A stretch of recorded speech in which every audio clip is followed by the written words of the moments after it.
Mr. Honor Professor Nirupama Mundara ma'am, Founder Secretary HEIs and Executive Director, International Institute of Management and Human Resource Development for Women. A visionary leader and educationist, Professor Nirupama Mundara ma'am, has been instrumental in shaping SDA's mission, vision, and values. She has inspired students and educators alike with her leadership, wisdom, and passion for education. We felicitate respected Professor Nirupama Mundara ma'am with e-movement.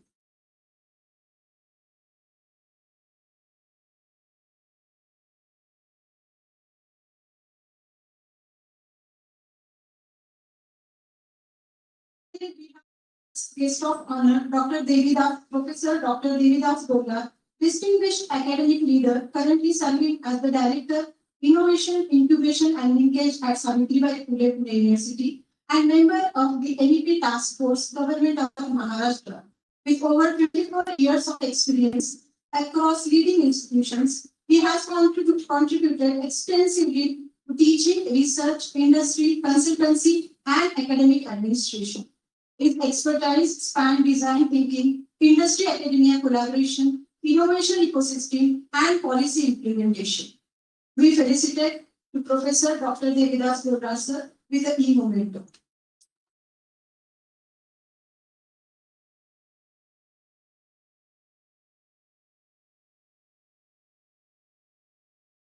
Today we have with us our guest Dr. Vijay Gule, Principal RBM CACS. I request Student Coordinator to felicitate Dr. Vijay Gule, sir.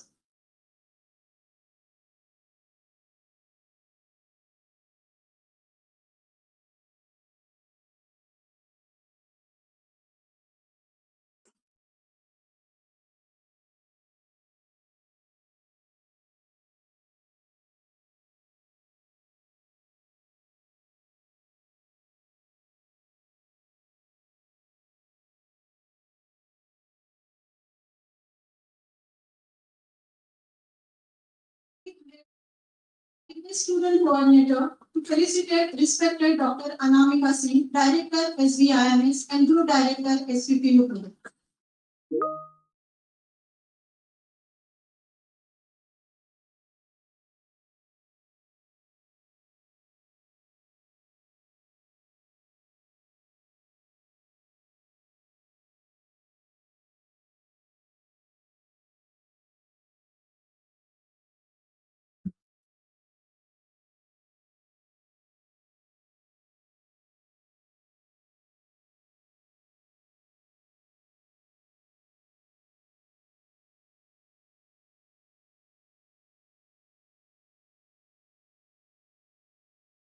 The Student Coordinator to felicitate Dr. Rishikesh Kakandikar, Dean Academics SVIMS and FDP Coordinator.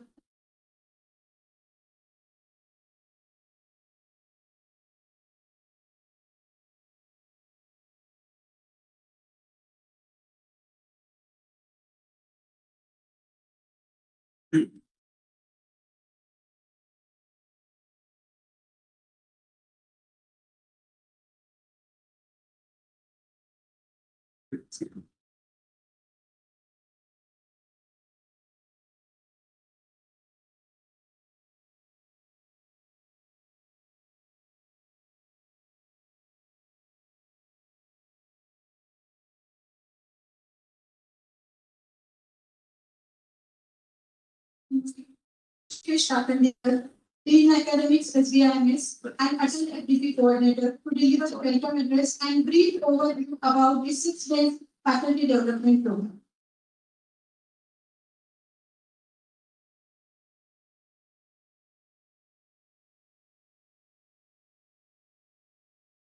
Good evening to everyone present here. respected founder president, Psychology Education Society, Professor Manish Kalamkar sir, respected founder secretary, Psychology Education Society, Professor Dilpam Murana, esteemed dignitaries, eminent experts, distinguished participants, and my dear friends. On behalf of Psychology International Institute of Management Sciences, Pune, it is my privilege and honor to welcome you all to the AICT Atal sponsored 6-day online faculty development program on fostering industrial innovation through design thinking, entrepreneurship, and ecosystems. We are delighted to share this MPP has received an overwhelming response with 400 faculty participants from management, engineering, pharmacy, education, and various allied domains, representing 20 states across the country. Such diverse participation not only reflects the relevance of this particular theme, but also enriches our collective learning experience. This program, scheduled from 24th November to 29th November 2025, stands as a significant initiative under the Atal's Academy Thirst area of design thinking and innovation. It has been meticulously curated to strengthen the research and innovation oriented competencies of faculty members across India. Through this FDP, we aim to equip educators with practical frameworks, creative problem solving tools, and industry aligned approaches essential for nurturing driven academic ecosystems. Over the next 6 days, participants will embark on a dynamic and intellectually stimulating learning journey. Each day features thoughtfully designed expert sessions that offer hands-on insights, interdisciplinary perspectives, and forward-looking strategies to enhance academic excellence and institutional innovation capacity. This FDP is not merely a training initiative, it is act as a catalyst for fostering a culture of innovation within Indian higher education institutions. I encourage all participants to engage actively, interact with our experts, and make the most of every session. Thank you, and a warm welcome to all of you.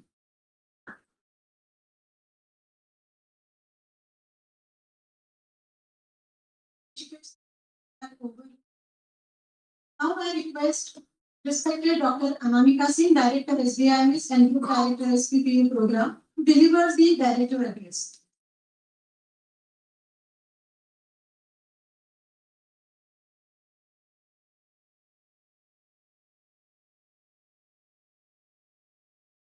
Distinguished guests, Honorable Founder President, Professor Manish Armandela sir, Honorable Founder Secretary, Professor Devkumar Mundara ma'am, Dr. Devidas Gulhar, Director Innovation, Incubation, Linkages, SPP, all the experts and dear participants. I, Dr. Anamika Singh, Director, SBIMS and Group Director, SPPU Program, welcome you all for this 6 days Atal FDP. To talk about Psychology Education Society, which is one of the most favorite things to talk about.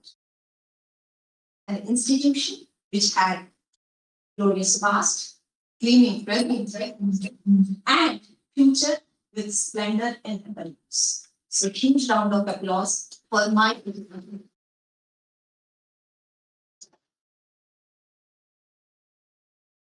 Why did I emphasize that this education society had splendor in abundance? Because there is a very strong reason. It is in the hand of a very strong person who is a visionary, who is a president. And that's again a very favorite topic of mine to talk about. A visionary who keeps standing for his own faculty who are the strongest pillar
good evening, good evening. எப்படி இருக்கீங்க? அப்படியா? ரொம்ப முடியலையா என்ன? ஓ, same same. ஆ, okay. ஆ, ஓ, okay. ஒரு நாள் தூங்குன, அப்ப இன்னைக்கு நல்லா தூங்கி இருந்துச்சுன்னா சரியா போயிடும் டிடி. ம்.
La es que es The link. puta, WhatsApp. solo es que WhatsApp என்ன? Thank you, ma'am, for your gracious presence and word of wisdom. Moving ahead, I now request our today's guest of honor, Professor Dr. Devidas Gola, Director, Innovation, Incubation and Linkage at Savitribai Phule University, to address the gathering. Please.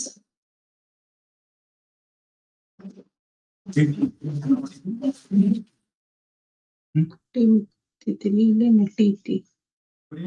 Am I audible? Yes, sir.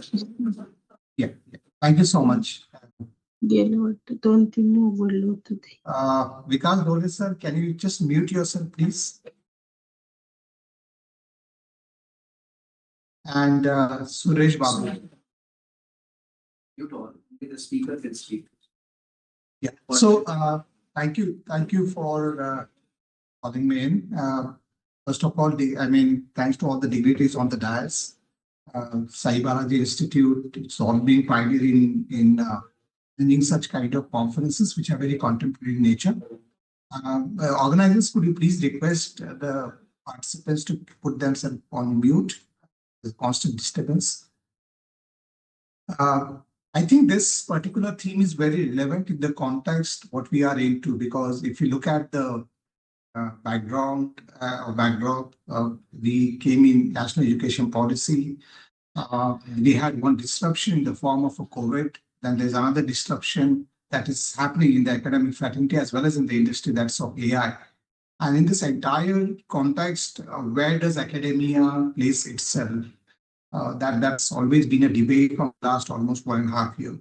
I think when we talk about innovation, which is predominantly the mantra for the industries as well as for the society these days, India cannot afford to not be innovative now, because if you look at even of industrial growth, the industries operating in India, they were less interested, or you can say they were less prioritizing the innovation in their own industry, because India was seen more as a kind of a labor intensive and cheap labor kind of an economy where industries could come in have their productions and they would do their industry research in their own places. But in the last decade or so, we can see this scenario being changed. There are a lot of industries from manufacturing primarily as well as heritage sector and services particularly. They're investing a lot into their own research and development. But is that enough for India to represent on the horizon of innovative kind of industries in the world? I think it's too less at this point in time. Not primarily, we are talking about the indicators of investment on research, how much it is and what it should be, because we all know the numbers for sure. But in this entire context, what role academia has to play? I mean, my own thoughts are very simple to the core, because if we have to keep ourselves more relevant in days to come, I think it is important for us now to focus on the labor market and hence focus on the processes and SOPs that are happening in this particular labor market. I mean, I say labor market, I mean each and every possible industry that operate in this sector. So primarily,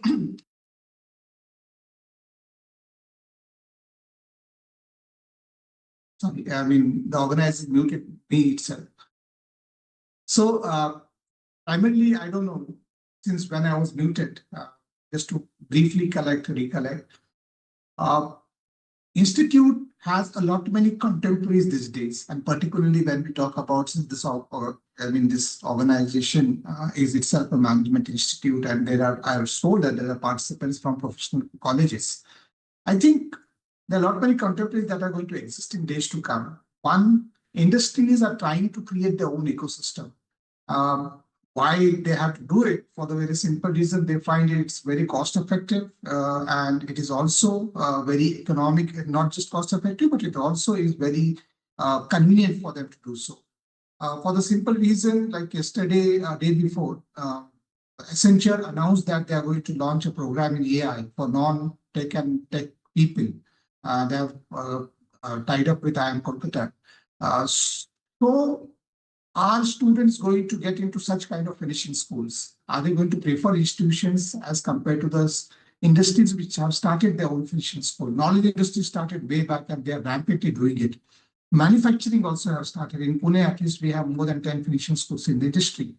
So I think this context is also like as I said, contemporary to the established educational institutes. So what do we need to do? We cannot compete with industries in the context of scaling, because industries across the globe, they are always at least 2 steps or 5 or 10 steps ahead of any academic institution.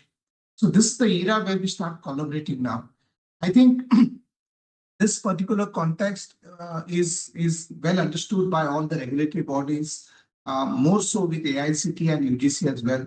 And that's the reason, because there are many things to speak, but I'll just speak on one aspect where this particular collaboration can work with industry, because from last 3 decades, at least I am hearing about industry-institute collaboration, but I haven't seen, barring apart few examples, very organic collaboration that has happened. So how we can actually collaborate, where the industry also has a benefit stored into it and the institute also benefits from it. So in this context, AICT last 2-3 months before came across with a announcement of something called apprenticeship embedded degree program.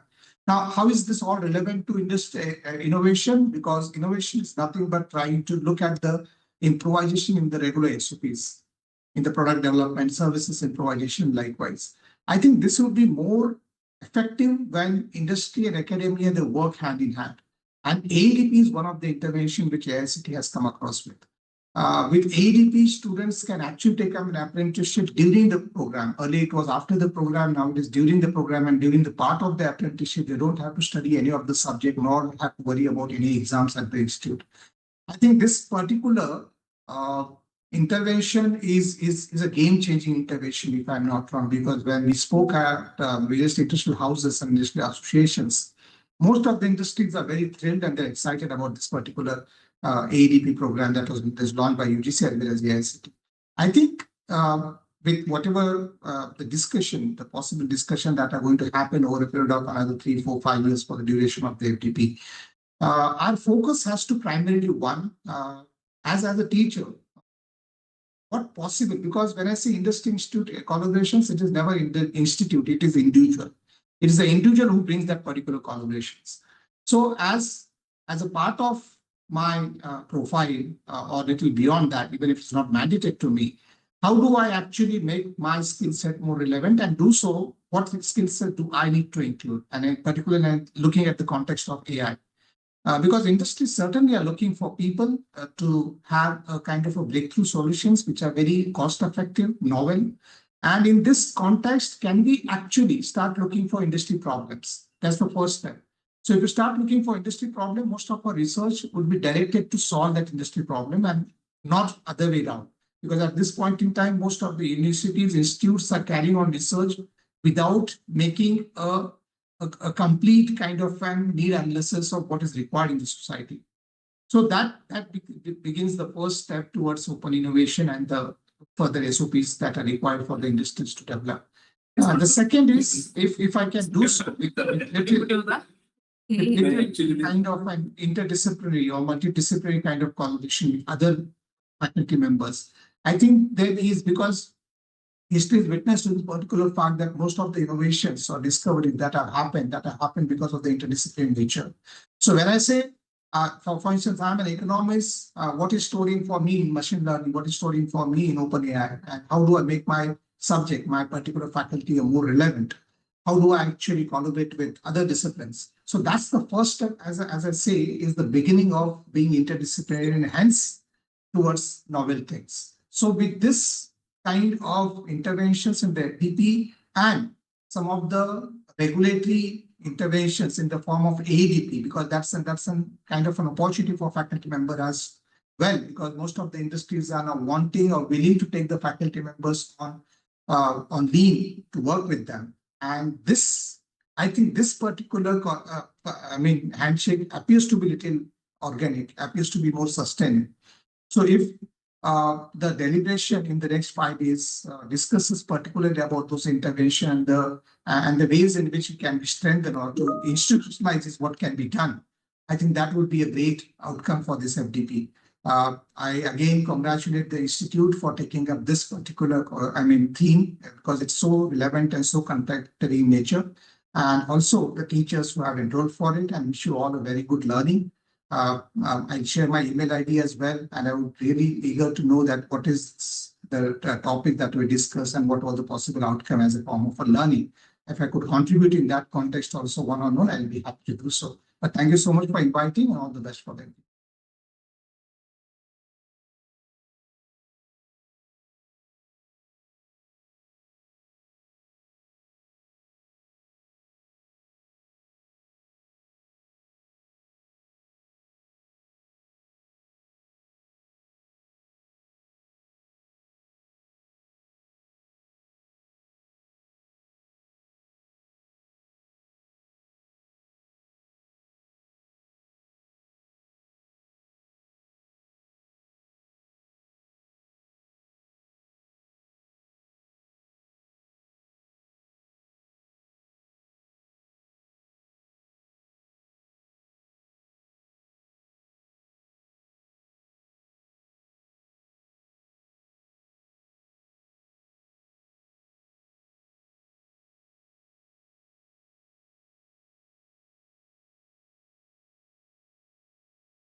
Yes. Am I audible?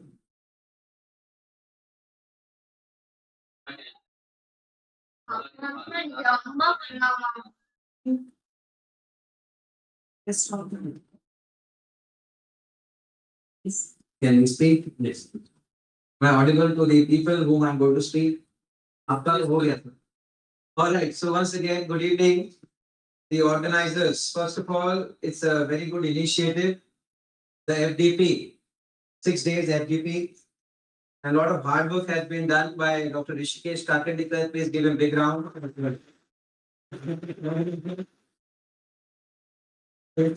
the director, Dr. Anamika Singh, and the entire team of SBIMS. I must congratulate you all for a good film.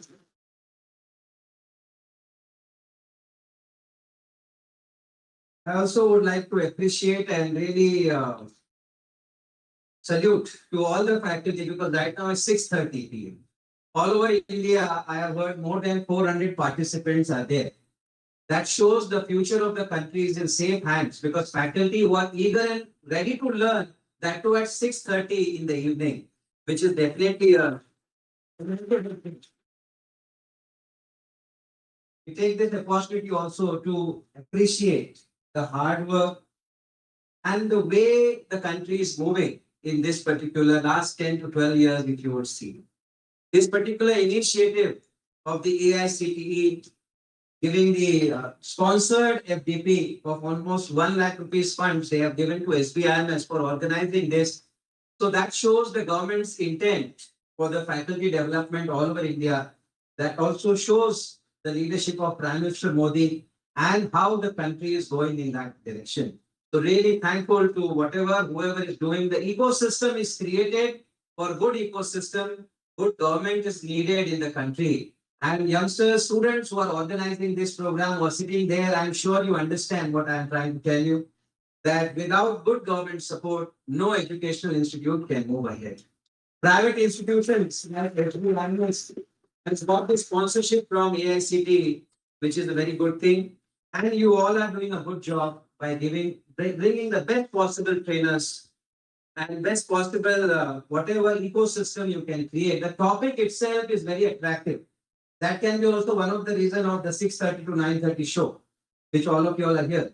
Okay, so because that topic is a very, very key thing, the innovation and design thinking.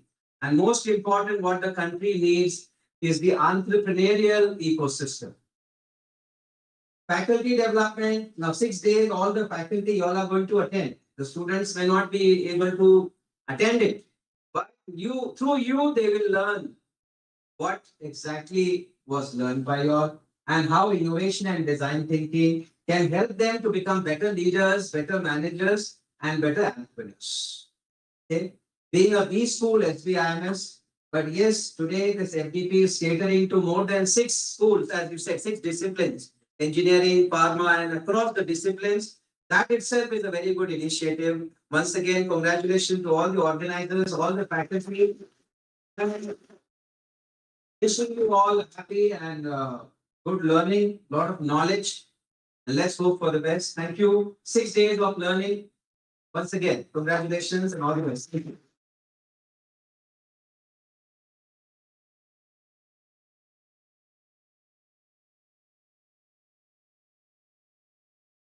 Sir, for your visionary address, your word of wisdoms are really inspiring for us. Thank you so much for your gracious presence also. Once again, I thank you on behalf of Psychology Education Society for this great presidential address.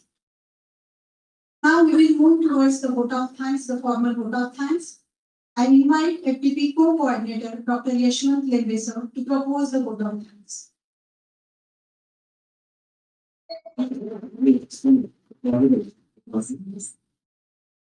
Sure. Good evening to everyone present over here. On behalf of Psychology International Institute of Management Sciences today and the organizing committee of EICT ATAL sponsored faculty development program, it's my honor and privilege to deliver the vote of thanks for today's inaugural ceremony. To begin with, I extend our sincere gratitude to All India Council for Technical Education and Academy for granting us the opportunity to host this FDP. At this moment, I wish to convey my heartfelt gratitude to our Honorable Founder President, Professor Manisha Mundra, sir. Sir, your visionary leadership, constant encouragement, and unwavering commitment to academic excellence continue to guide and inspire our entire institution. We are deeply grateful to you for gracing today's inaugural ceremony with your insightful presidential address. Your guidance motivates us to strive for innovation, quality-driven initiatives, and value-based education in our endeavors. Thank you, sir, for your constant support and for leading us with such clarity and purpose. I also take this opportunity to express our deep gratitude to our Honorable Founder Secretary of SBS, Professor Nirupama M. Mundra ma'am. Your thoughtful words, your motivation, and your continuous support have always been a strong source of encouragement for all of us. We are sincerely thankful for your presence today and your unwavering guidance in all our academic endeavors. I am thankful to our Director, SBIMS, Dr. Anilka Singh, for her continuous support in planning and execution of this activity. A special note of appreciation to all our distinguished guests, faculty participants, and attendees from various institutions across the country. Your presence truly enriches the program, and we look forward to your active engagement during the activity program scheduled from 24 to 29 November 2025. I would also like to acknowledge the sincere efforts of our organizing team, SBS Central Technical Support Team, and everyone working diligently behind the scene. Your dedication has made the inaugural ceremony smooth and successful. Once again, thank you for all being a part of today's event. We hope this activity proves to be meaningful, insightful, and enriching each one of you. Thank you. Thank you very much.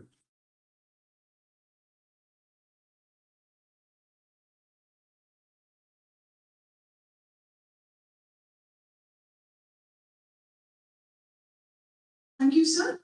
Now I request everyone to rise for the national anthem.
Camera बंद करा sir. Camera पाहिजे ना sir.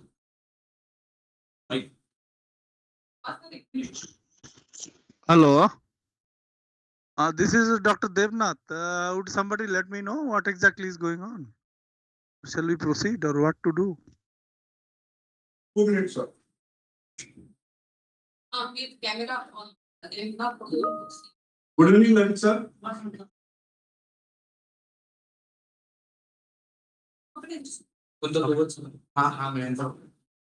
Good evening. This is Lalit. Am I audible? Yes, sir. You are audible. Good evening, sir. Good evening. Thank you. Just give me a minute. I've switched on your camera. My camera. Yes, sir. Tell me when to start, and I have to share my presentation. Yes, sir. Let me introduce sir first. Good evening once again, everyone. Before we begin our academic journey for the day, it's my privilege to welcome and felicitate our esteemed expert for session number 1, that is Dr. Lalit Katpadia, sir. Sir, it is honor to have you with us. Your contributions to design thinking and your commitment to the transforming education through innovations are truly inspiring. Dr. Lalit, sir, as an academic leader, a seasoned industry expert, and thought leader specializing in AI, digital transformation, design thinking, and strategic leadership. With over 36 years of professional experience, seamlessly integrates deep industry insights and academic excellence, inspiring professionals and students alike. The staff program leader at ISB, IIMS, and global executive education platforms like Emirates delivers impactful courses on generative AI, digital transformation, and management. As a dynamic teaching style, blending humor, insights, and practical applications have earned accolades from learning worldwide.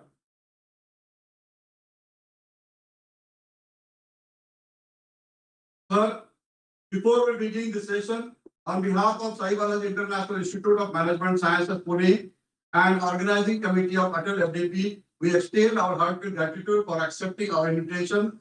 It is our privilege to present that each registration certificates to you as a token of our respect and appreciation. Thank you. Thank you, sir. Now I kindly invite sir to lead us into the first session of the FDP on design thinking for HEI towards education 5.0. Thank you, sir. The virtual stage is yours. Just 1 second, guys.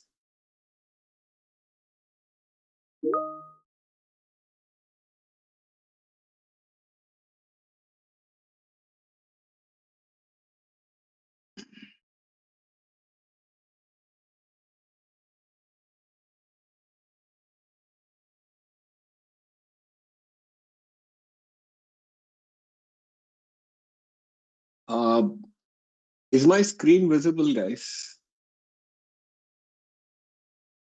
Yes, sir. Yes. Yes, sir. Just give me a minute.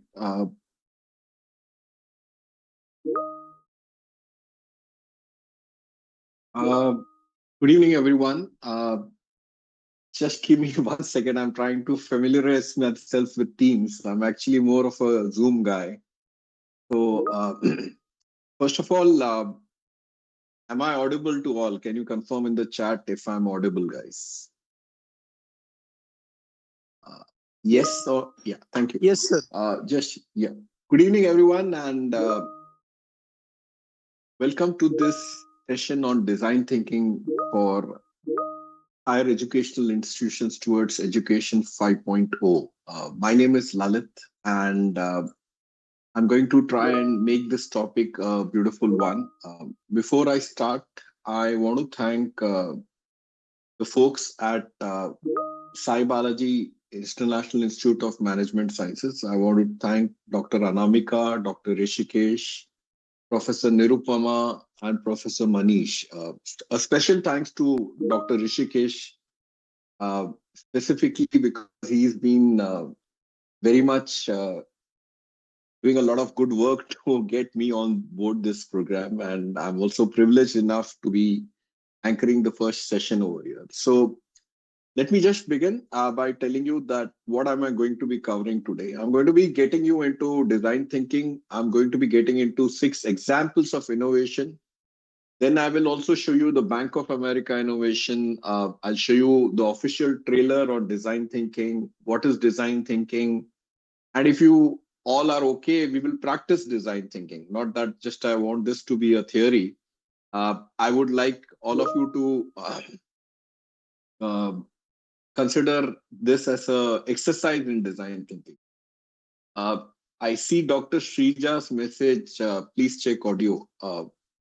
Would request the organizers to check if there's an audio issue. The last part is an Indian innovation called a Chotu Pool. And let's begin, guys. Just 1 second. So SIBIMS, Sai Balaji Institute of Management Sciences, is excited to see you today for the design thinking program. You learn powerful tools of innovation while you're going through this program. And normally I do this as a 3-day workshop, but for today's session, we're just going to get a good sense of what is design thinking. More than important than this is our goal is to activate a practice in you that will change the way you work. So I want all of you to, by the end of this session, be able to practice design thinking, and I'll do my best.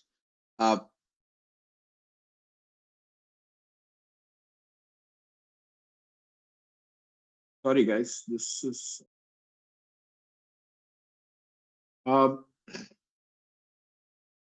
So let's get started. So what's in it for you? Basically, a knowledge session on design thinking. So in this session, I want to start off by sharing examples of design thinking, because many a times people feel that, we talk about design thinking, but, it's really not happening. Do you guys agree that there's a lot of noise about design thinking and you would like to see results? Yes or no? You can put it in the chat. Would you like to see results happening in design thinking? Can I get some yeses or smileys in the chat? Okay, thank you, Vikas. Thank you, Dr. Mahesh. We will start with design thinking, Dr. Ajay. Thank you, JKC02. I don't know who that person is. So in this session, we'll be sharing a few design-driven innovations that have not only changed the lives of humans that they have touched, but they have also created disproportionate business income. So since we are a business school, we want to talk about how design thinking is used in business also. We will use them as an inspiration in our daily life to solve complex problems. Hope you enjoyed this session, and we would encourage you, you can add more to this list. A disclaimer, I don't mean to undermine the importance of innovations that don't feature here.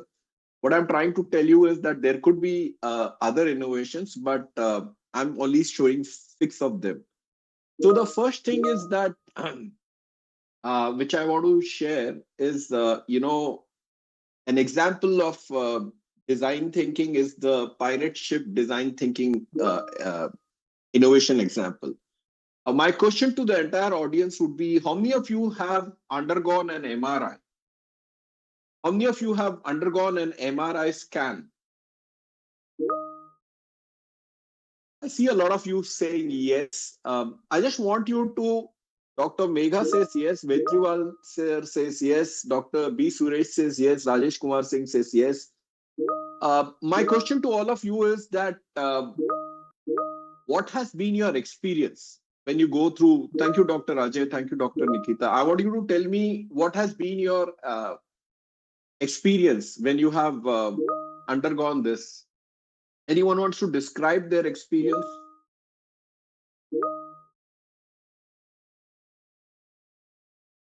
On the, you can either do it on the chat, or if you want to come on audio, maybe that's also possible. Can you tell me what has been? Hello?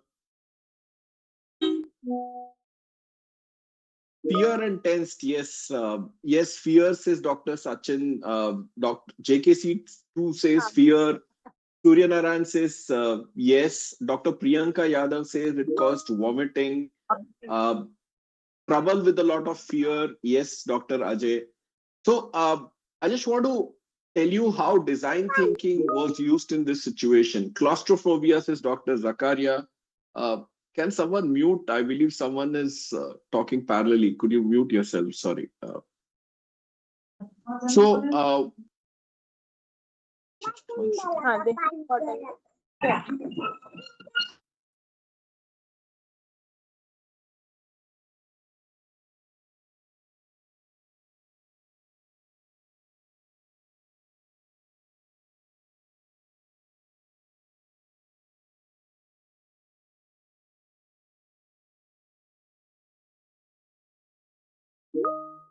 Sorry, guys, I was muted. So basically, Doug Dietz was an engineer at General Electric, and Doug Dietz was very proud of his amazing technology. Very proud, but he was also deeply saddened. Because what was happening is that just one second. He was also very sad because most of the people who used this MRI, specifically the children, were terrified. And many of you have also mentioned this. So what they did is, when kids were supposed to go on an MRI scan, they were sedated, or they were, put to sleep, and because, Nirmala Devi, it's very, so Doug Dietz, the creator of this MRI machine at General Electric, came up with an idea using design thinking.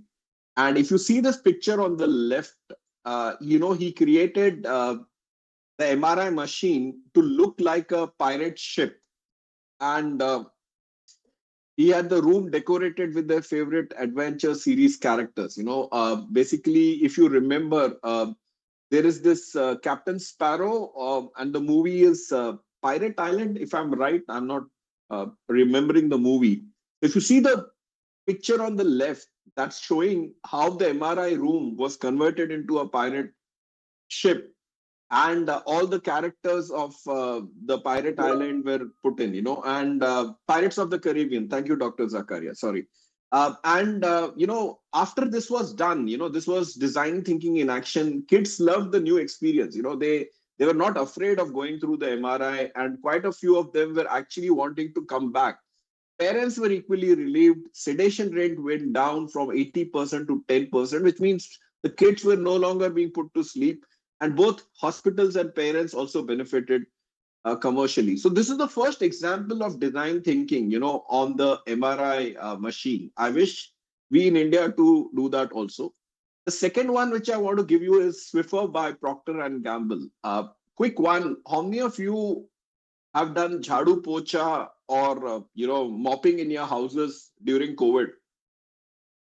Can you put in a smiley, or can you put in a yes? Yes, I did a lot, Dr. Piyush Mittal. Yeah, Dr. Piyush. Okay, all of you are saying yes. Okay, and yeah, even I've done it too. And specifically during COVID, we all were doing it, and even now we might be doing it. So basically, what I'm saying is that Procter and Gamble, in 1990s, they found out that the major hygiene brands were fighting to create a very potent floor cleaning solutions. And after spending hours in the field, the behavioral scientists at Procter and Gamble realized that the floors were not actually that dirty. Instead, the consumers were facing the challenge of spending hours in the process of cleaning not just the floor but the mop itself. So was born Swiffer from Procter and Gamble.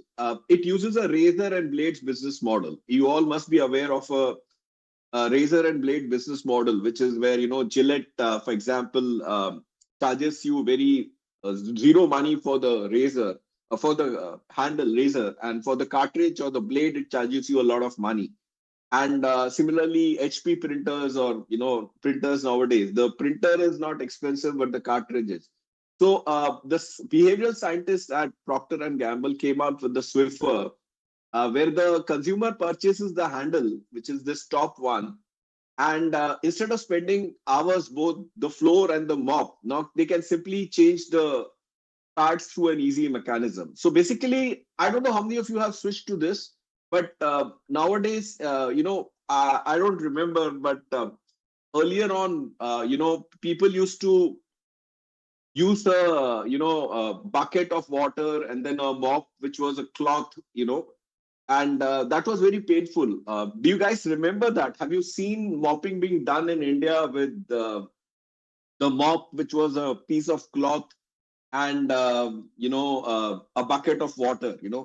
So similarly, something was the brooming and the mopping in the US was also being done in a difficult manner. So they came up with this idea of the Swiffer. And nowadays, I believe even in India, we have the Miltons and many other brands. We have 3M and various other brands who are offering these sort of things. So all this resulted in a significant reduction in cleaning time and post-cleaning maintenance. And it was a disruptive innovation at its best.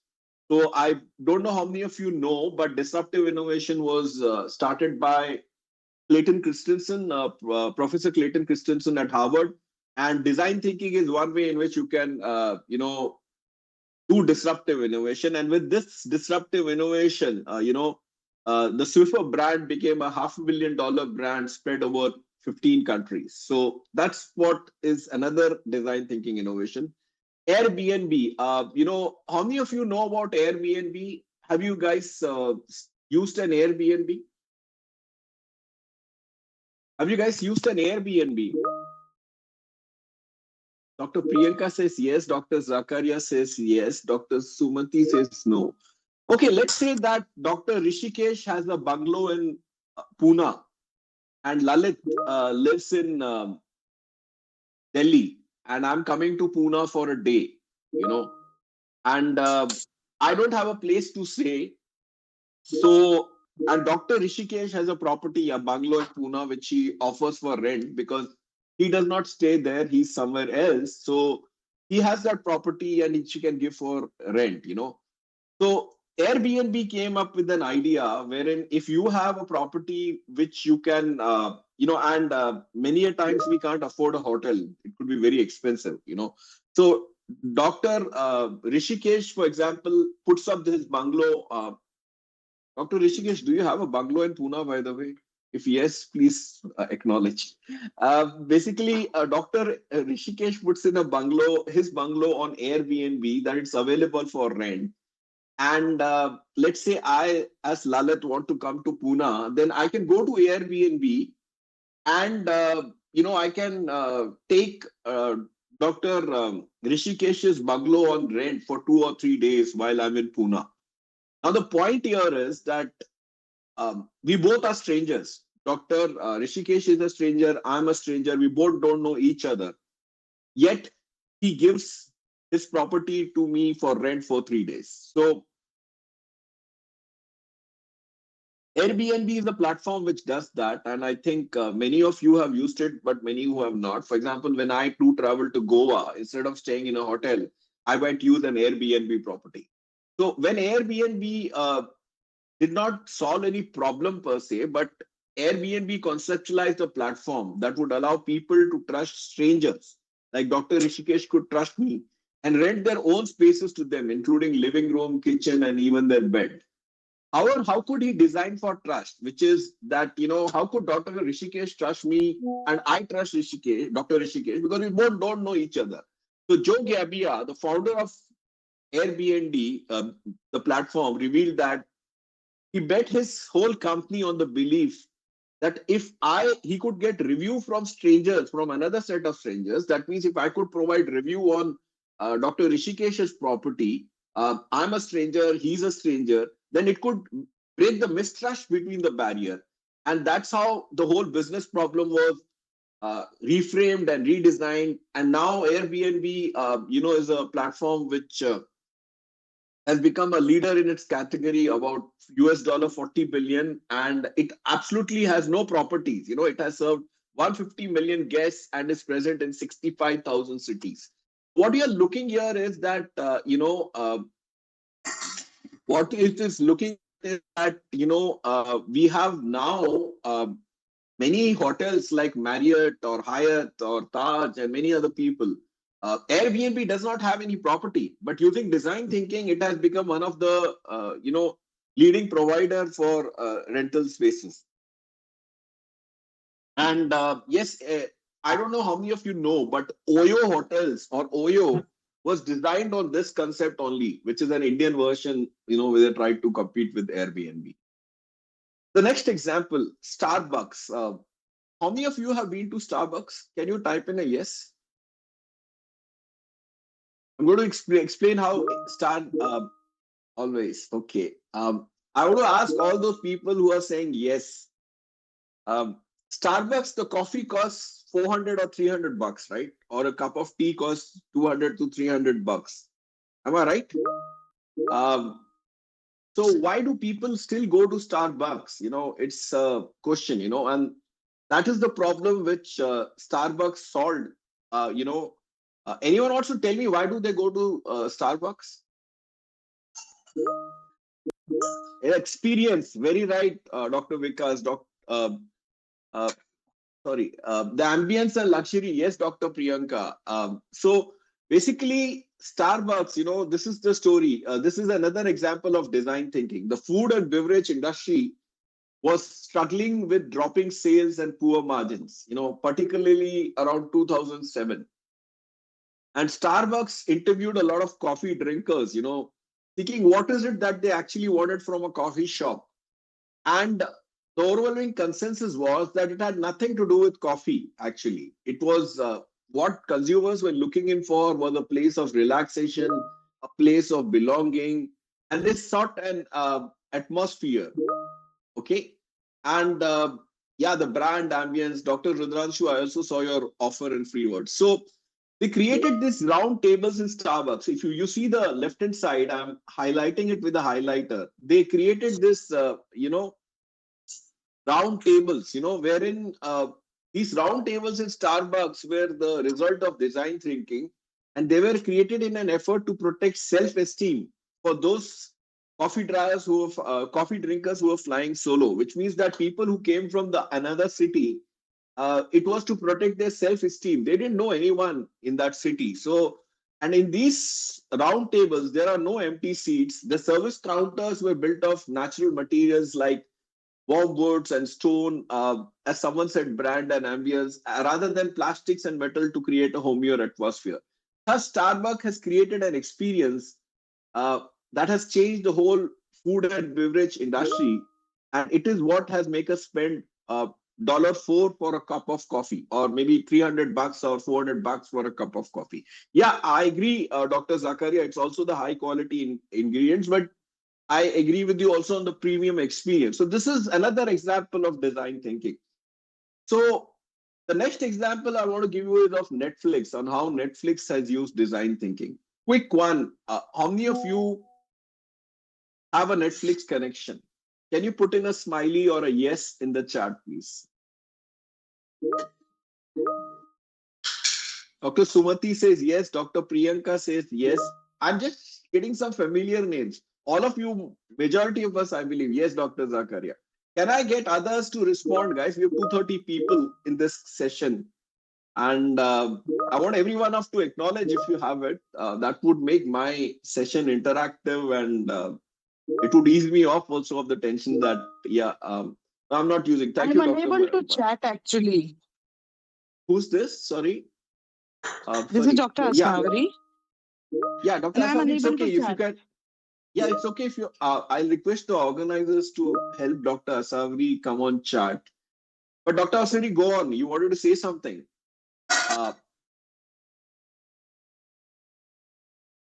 Sorry, Dr. Asawari, do you want to say something? Could you just I would like to, but could you just repeat the question? I just forgot about it.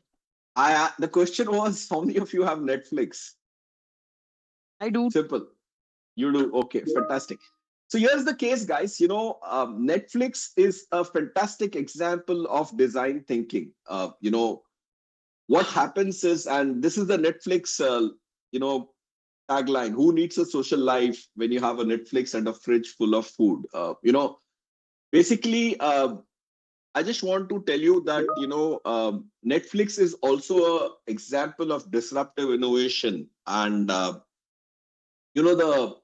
the internet boom, compounded by the internet boom, the movie industry that heavily relied on theaters and movie halls started facing heat. Basically, once the internet came in, the movie industry was facing a challenge because, people didn't want to come to theaters, so the internet provided users with the content that they wanted to consume.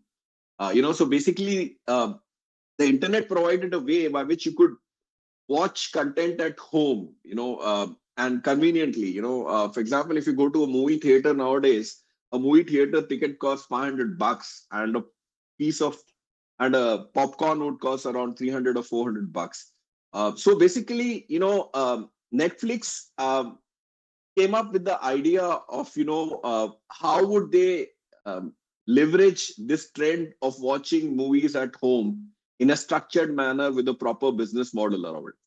Now, I don't know how many of you are aware, but during my time and in the US, people were not able to watch movies at home.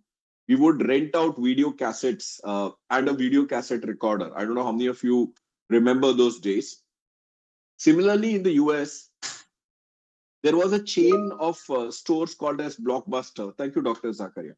There was a chain of stores called as Blockbuster, which was the biggest video rental shop. Every city, every place in America had this rental shop.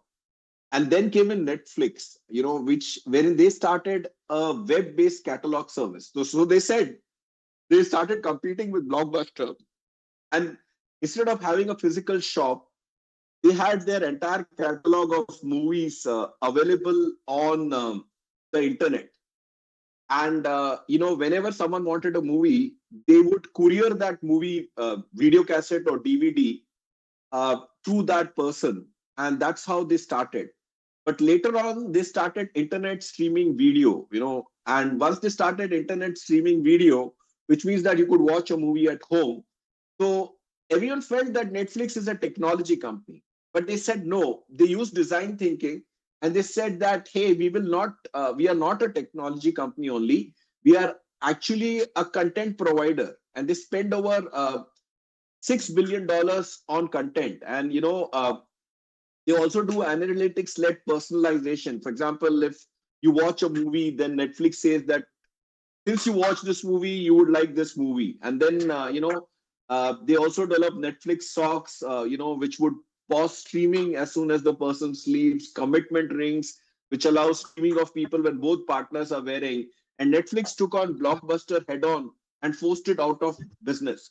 Currently, Netflix serves 100 million customers in 130 plus countries and is valued at $60 billion.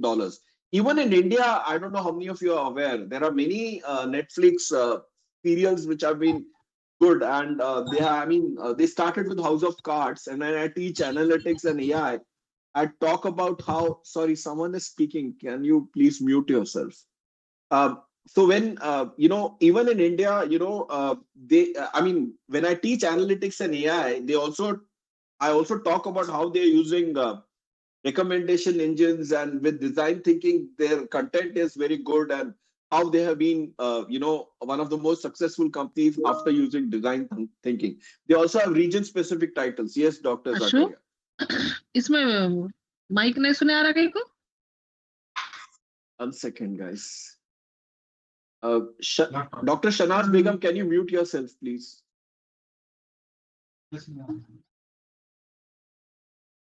Just give me a minute, guys. Can the organizers ensure that? Sorry, I'm not able.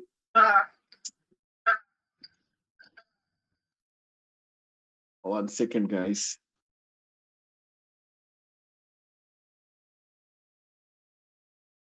Okay, sorry, guys, I was muted, but I'm back again. Okay. So basically, this is another example of, this is another example of design thinking. The next example is Bank of America.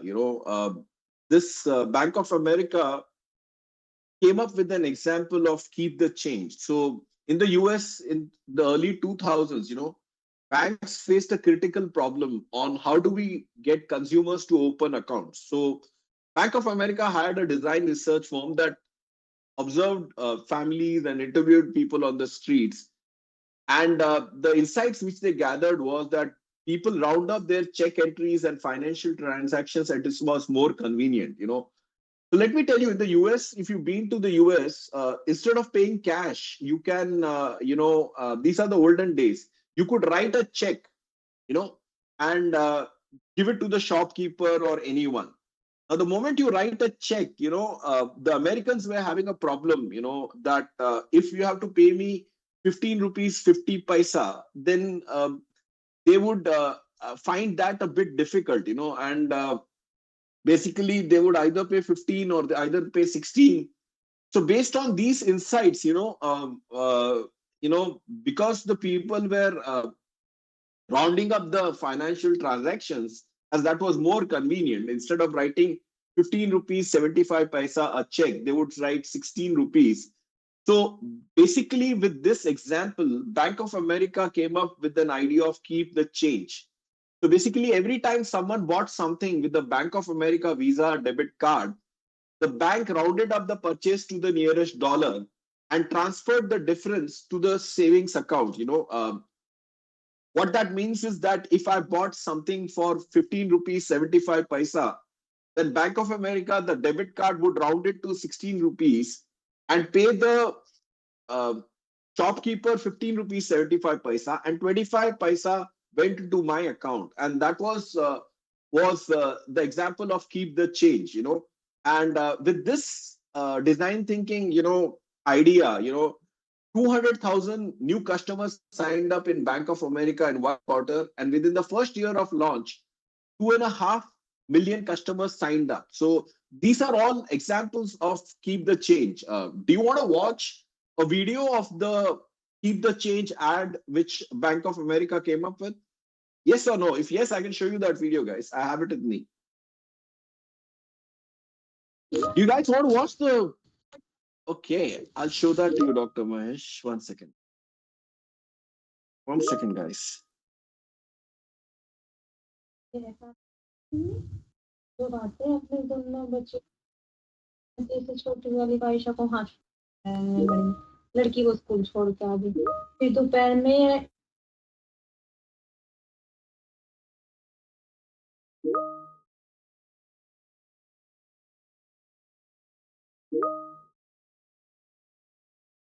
Sorry, guys, I was muted. Just give me a minute.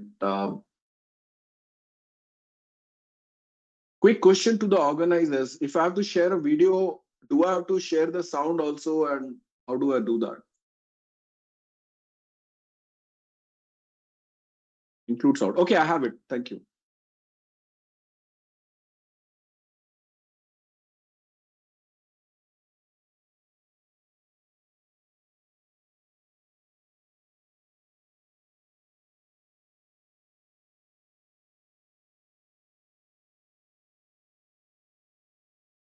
Who said it was okay to leave change sitting around?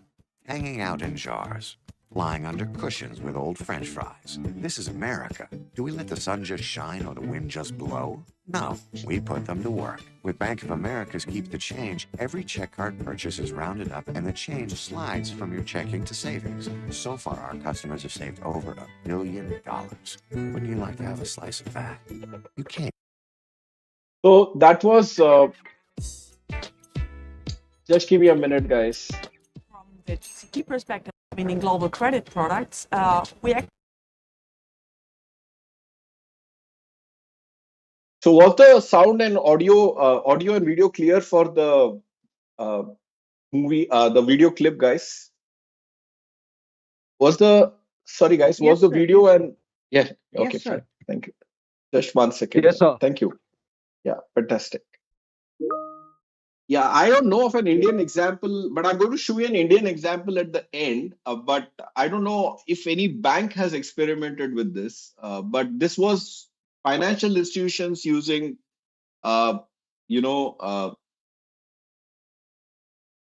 design thinking. Just give me a There minute. was an app actually some time back for the same. What was the app, Dr. Sorry? Do you remember? Was it Paytm? I don't know whether it was Paytm or someone. I do not recollect. But yes, somebody could have done that in India too. Okay, so No, I don't remember the app's name, but it was green. I'll just check and I'll let you know. yeah, sure, no worries. So guys, this was to get you started on real life examples of design thinking so that you understand that design thinking is not flux or fluff. It is for real. What are your thoughts on it? Anyone wants to tell me what did you gather from this? Yeah, Dr. Zakaria, that's a good thing. Charitable giving model to encourage. What's your reflections on this? Do you think design thinking is something which works? Do you think design thinking is fluff? Do you think design thinking is all high talk? What do you guys think? You can put in your comments on chats. I'm waiting. And for people like Dr. Asavari who can't come on chat, maybe you can come on audio. What is your So I takeaway, could guys? just put in my thoughts. Yeah, sure. It's not just fluff, sir, 100%. It's like Sure. smart wittedness, and it's amazing Wow. actually to witness these Cool. things. Very good. Very good. Thank you, Dr. Asavari. And Dr. Shiva Kumar says, yes, user-centering. Dr. Zakaria says, design thinking is mainly done to tackle a problem with working solutions. Siley says it's a user-centric approach that is creative and workable at the same time. Fantastic, guys. So let's get into design thinking now. I want you all to, would you like to practice design thinking in this session? Would you like thinking Yes, differently? yes. Yes. Okay. Sorry, I'm getting some fantastic responses in the chat. Okay. So this is how your journey is going to look like. So design thinking is like a roller coaster ride. Have you sat on a roller coaster ride? How many of you sat on a roller coaster ride? Yes. And yes, Rudranshu, JK, I'll give the shot. Fantastic. So what I'm saying is, you will have your highs and lows. You will have thrills and you'll also have some, fear when you're on a roller coaster when you're doing design thinking. So let's get into design thinking. And what I want to tell you is, I start off with the fact that design thinking is about artistic ability, creative ability, and the ability to think differently. Quick question to all of you. I cannot do a visual exercise, which I do normally when I take this session. How many of you feel that you are not creative? How many of you feel that you are not creative? Put in a smiley or a yes or a no, whatever. Put in a smiley if it's a yes. How many of you feel that you are not creative? Sorry, am I muted? I used to feel, that I'm not creative. My wife is a sculptor, an artist, and my son is also an artist. Doing visual anthropology also. And many a times, I felt that I'm not creative. But, this is something which is wrong. I could get you to show that you are very creative. I don't have the time. I require half an hour to do a visual exercise, but I don't have the time. Yeah. So basically, design thinking is a way by which, your creative potential is enhanced. You get out of this mindset that you're not creative, and so design thinking is all about, okay, Dr. Sumati says she is creative. Yes.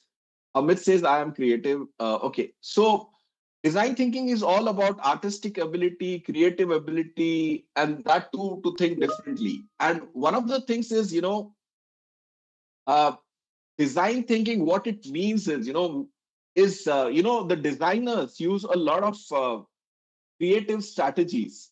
Designers use a lot of creative strategies and during the process of designing. And design thinking has been developed as an approach to resolve issues outside of professional design practice, such as in business and social contexts.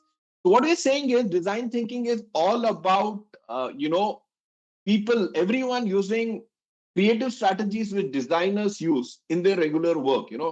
So what I'm trying to say here is that many people feel that, I'm from HR, I'm from marketing, I'm from production, I'm from manufacturing, and basically there's no need for me for doing design thinking. So basically, what we are saying here is that everyone can do design thinking. You can be a manufacturing person, you can be a purchase guy, you can be a marketing manager, you can be a sales guy. Everyone can be a design thinking person.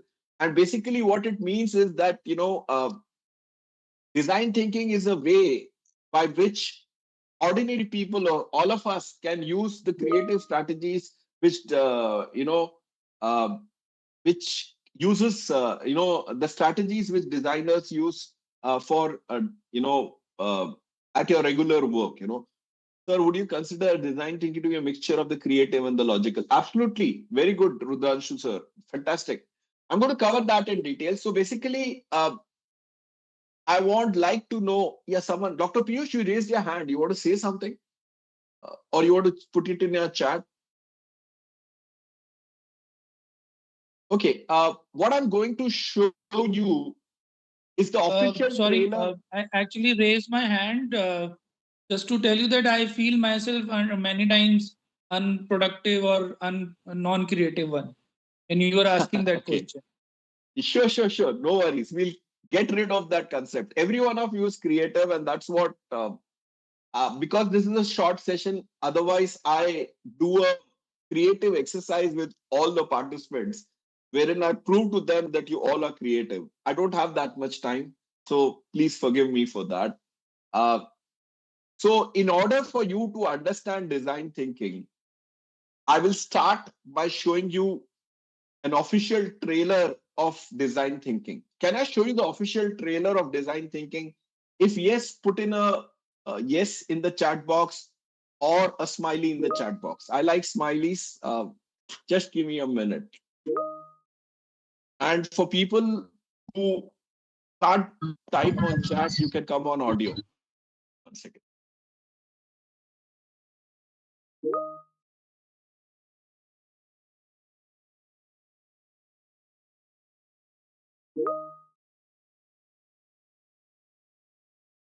Just give me a minute, guys. I'm trying to make sure that you have a good experience.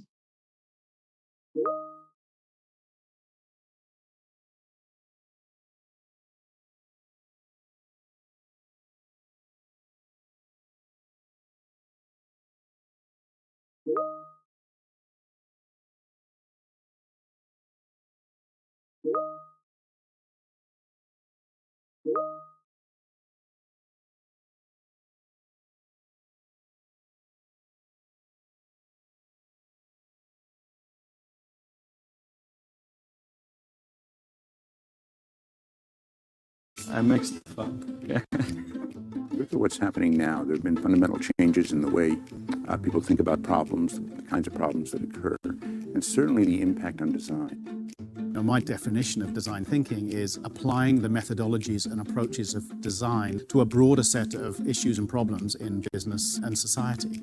So many people think that it's kind of like in your genes. You're a creative person or you're not. I don't buy that. Prototyping, testing, failing all the time, but failing quickly and cheaply in order to succeed. A big part of it with city governments is just getting them comfortable with the idea of experimentation. It's totally antithetical to the culture of startups in Silicon Valley. Try something, if it doesn't work, throw it out and start again.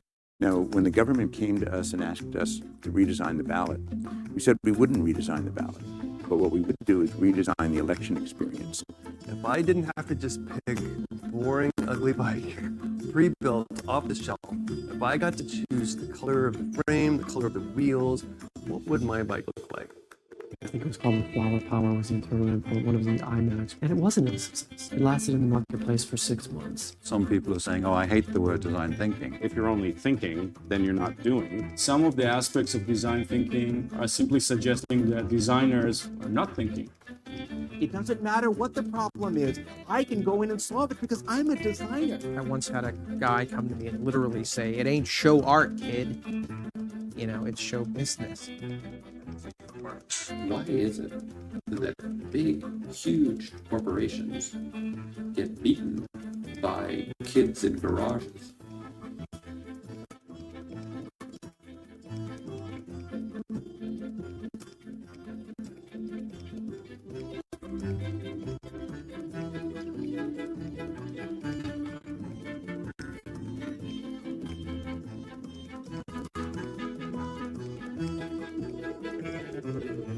what excites me the most about this, and I think excites most people, is we have a chance to really move the needle.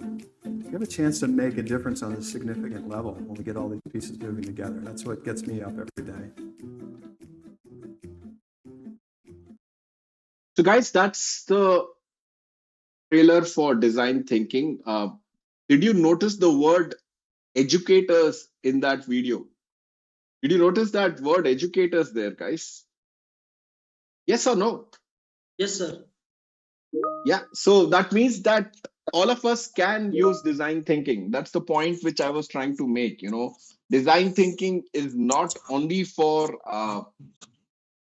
designers, it's for everyone. And just give me a minute, I'm going there.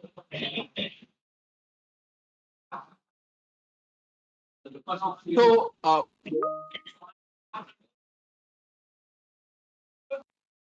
what is design thinking? Basically, firstly, design thinking is a perspective, and it's a perspective which focuses on people. Very important. People are very important. In design thinking, whatever we do focuses on people. And what we are saying here is that, we need choices. What sort of choices we need is, just one second. We need choices, and what sort of choices do we need? We need choices because a pure technocentric and management view of anything is less sustainable. What he is saying here is that we are either focusing on technology or technical details or a management view, but that's not sustainable. So what we are looking at is a need. What we need is new ways and products which will balance the needs of society and individuals. And lot of time, many people, aspiring innovators, they do brainstorming sessions and rarely do these make it to the outside world in the form of new products, services, and strategy. One of the reasons this FDP is important, which Sai Balaji Institute of Management Sciences has organized, is that we Indians are not. We Indians do not have our own products. What we are looking at is that many of the software which we use is from Dr. Dr. Thota Keshwarao, can you mute yourself? So, just one second, guys. Dr. Zakaria, you raised your hand. You want to say something?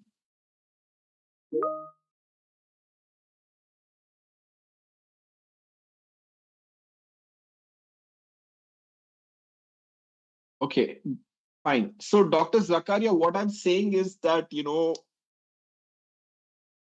many a times, our viewpoint on building a product is very technical and management centric.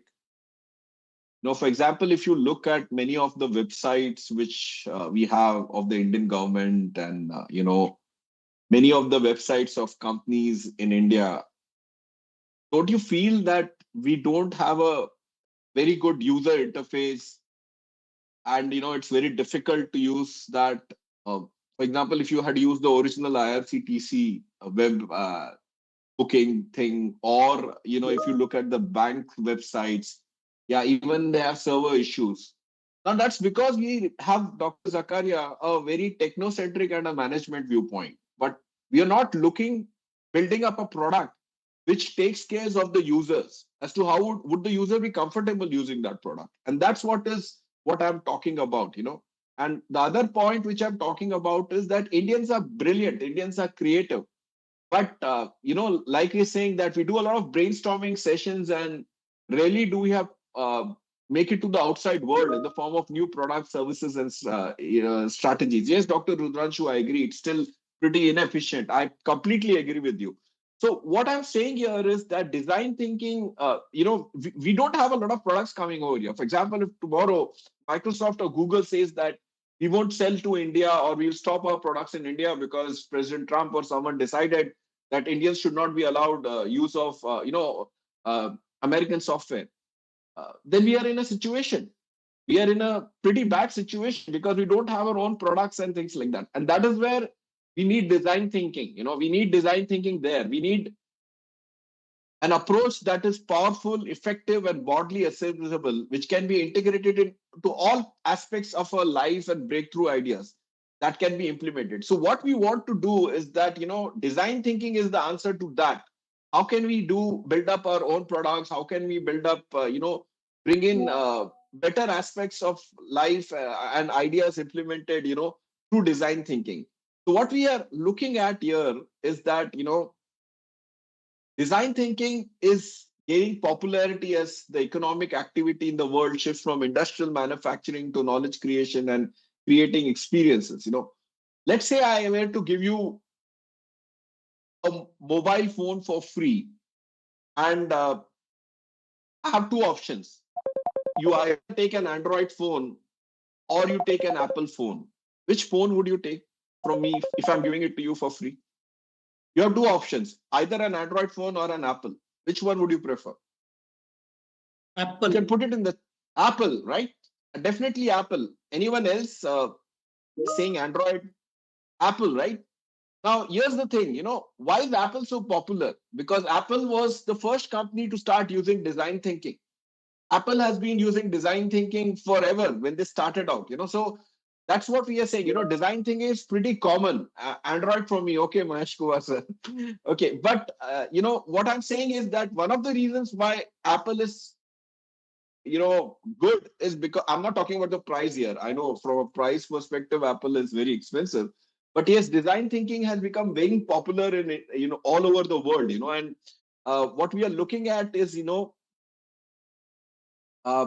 innovation has become a survival strategy. Everyone wants to innovate. I think Professor Rishikesh, when he spoke to me about innovation, yeah, Dr. Rudhanshu, I take Hyundai or Tata, I take that point. This was just an example because Apple uses design thinking, and they were the first ones to have a user interface. They were the first one to come up with the touch keypad.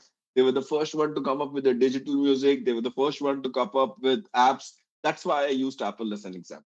What I'm saying is that design thinking is becoming popular. Innovation has become a survival strategy. Everyone has to innovate, and the evolution is now from design doing to design thinking.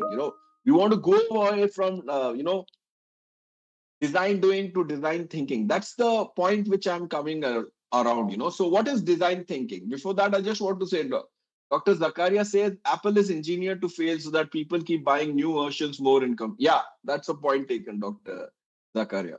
So what I'm saying is design thinking is not a miracle cure, but it can certainly help. Design thinking is not design. If you think that design thinking is design, no. Design thinking captures the quality of designers and helps motivates and engages you and your ecosystem.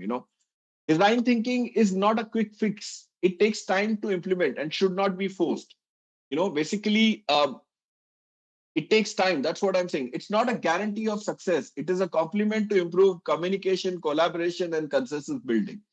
Design thinking is a method and not a magic. So the entire method revolves around being human-centric. So design thinking is all about making sure that you take care of people.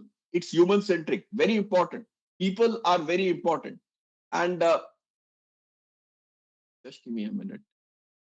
Why is there a sudden interest? So basically, there are some fundamental, cultural differences. Most of the time, we are doing problem solving, which is doing the thing right. Whereas, what is important is that, the problem solving methodology is all about value capture. It's outsourcing, TQM, Six Sigma, lean manufacturing, redesign, corporate redesign, return on assets.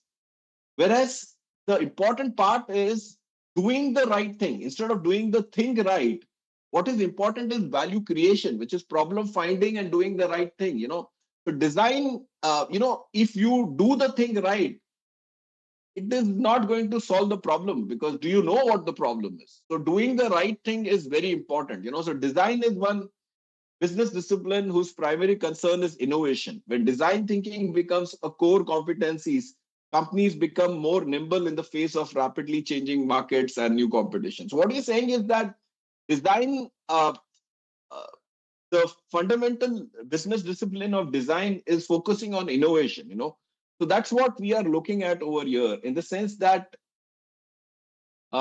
when you do both problem finding, which is doing the right thing, and problem solving, which is doing the thing right, you're also doing value creation and value capture, which provides you an advantage, So these are the reasons why design thinking is important. And design is a holistic approach, it is like it encompasses everything.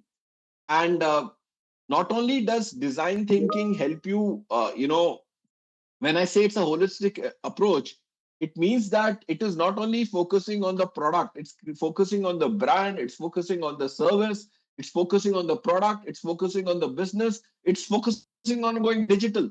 And this is how it is creating value between offerings. It means that if your product is designed, or if you're using design thinking, your brand is better, your service is better, your product is better, your business is better, and you also go digital.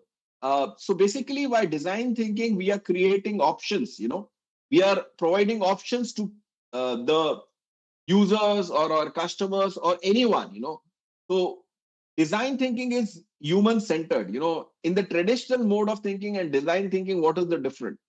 In the traditional mode of thinking, we are looking at what is the right answer, whereas in design thinking, we are looking at what is the right question.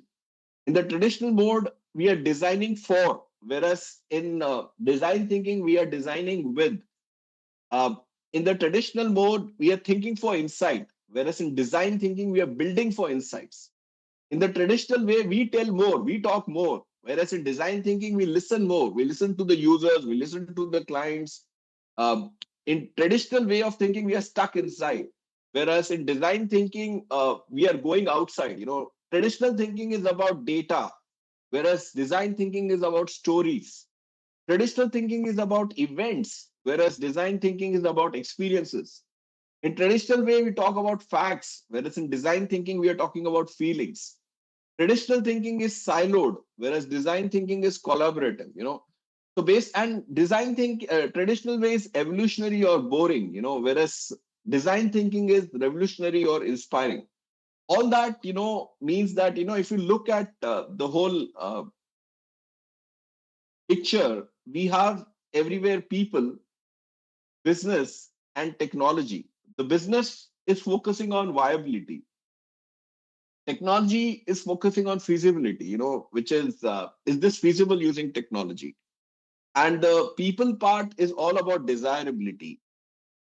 And what we are looking at is, the intersection of people and technology is functional innovation, which is how can you do things better?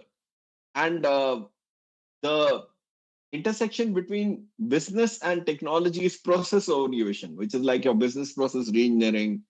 And then the intersection between people and business is emotional innovation, brands, relationships, marketing. But what we are looking at using design thinking is the intersection of people, business, and technology, which is the middle part, which is experience innovation, this middle part. We're looking at how can we provide a good experience. We want to innovate the experience, like a Starbucks or a Netflix. So what is design? The word design can have multiple meanings. For example, in this, design is to design the design of a design. In the first word, usage of the word design, it's a noun. And it is like, a general concept or policy. In the second time, the word design is a verb and it's an activity. In the third instance of the word design in this sentence, it's a noun, it's a plan or intention. And in the fourth instance of design, it's a noun, a finished outcome. So this is what is showing that design can mean different things depending on how it has been used, So, now do you want to practice design thinking? Do you want to practice design thinking, guys? Do you want to take a lesson from me on how to start doing design thinking?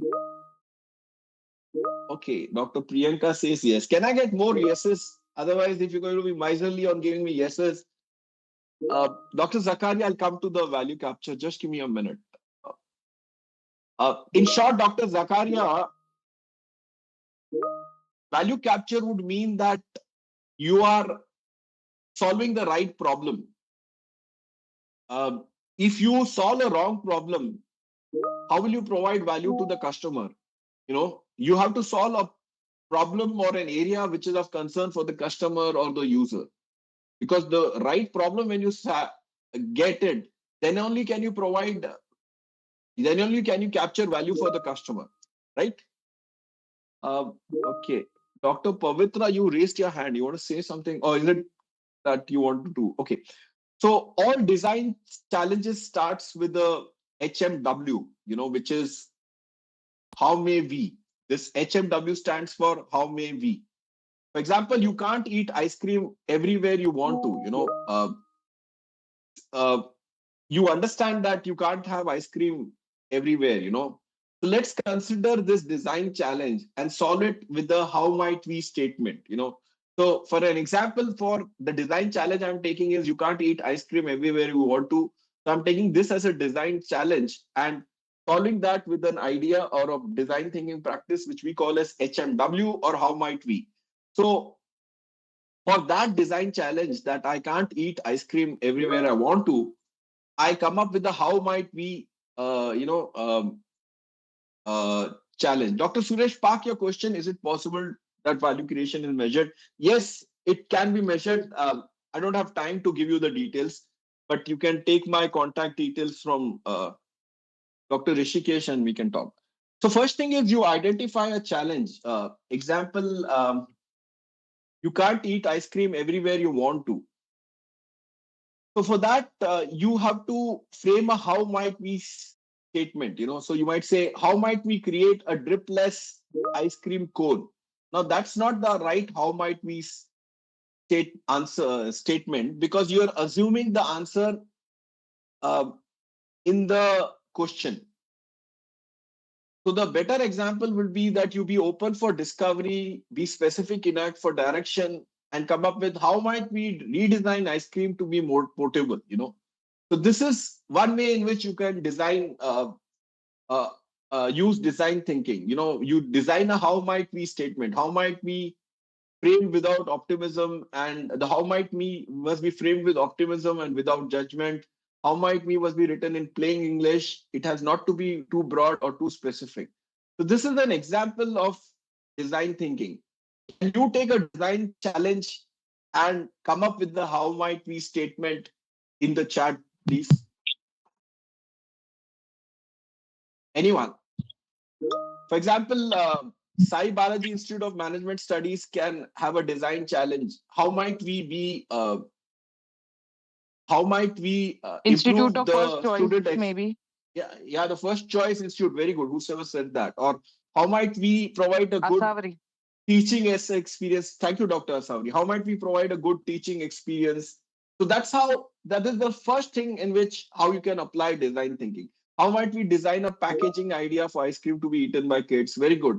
Location, weather, walking. How might we design ice cream so it can be changed in? Yeah, take any problem, guys. So congratulations, all of you who have given me ideas. How might we design a course which is appealing? Very good, Dr. Shivakumar. Fantastic. You guys are design thinkers. You're already practicing design thinking. Can I show you a small video of an Indian innovation in using design thinking? How might we design the... can I show you a video on Indian example of design thinking and an innovation? Yes or no? If yes, put in a smiley or put in a yes in the chat box. Just give me a minute.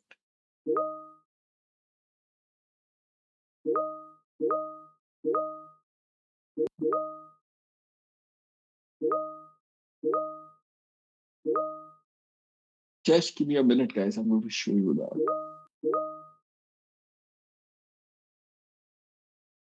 So this example which I'm giving you is Chotu Cool.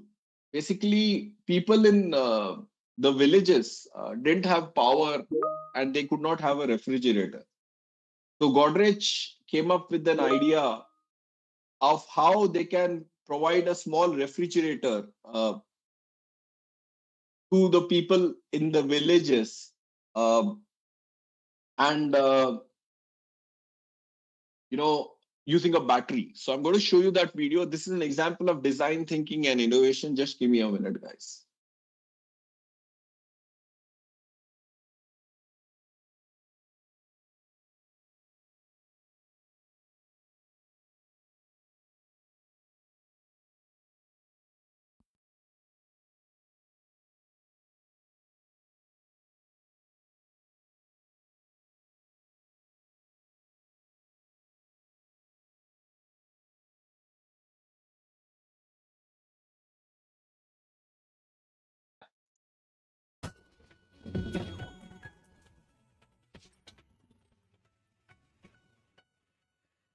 Only 8% of rural India had access to refrigerators.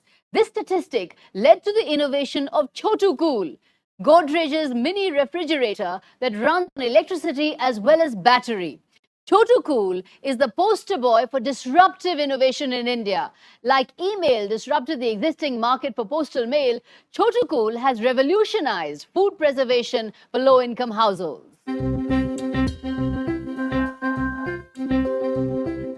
India, a country where 1/3 of the total food produced in India is spoiled. An urgent need to nip this alarming number was identified in 2006.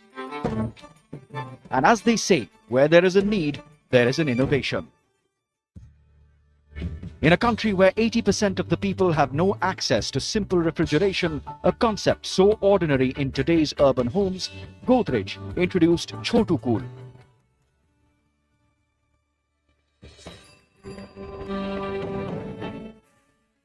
A low-cost, low-energy refrigerator to provide the comfort of cooling to the sun-scorched households of rural India.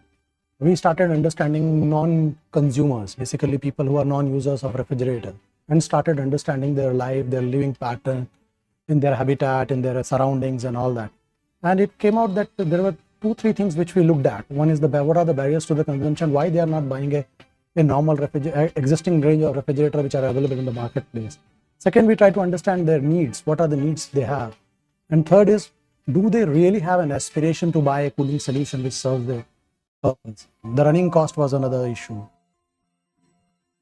The idea was born at a Harvard University conducted by Professor Clayton Christensen, a pioneer of disruptive innovation.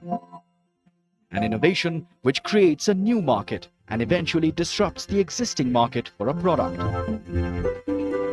A small but significant change in design was introduced by abandoning the compressor technology used in domestic fridges and using a thermoelectric or solid-state cooling system.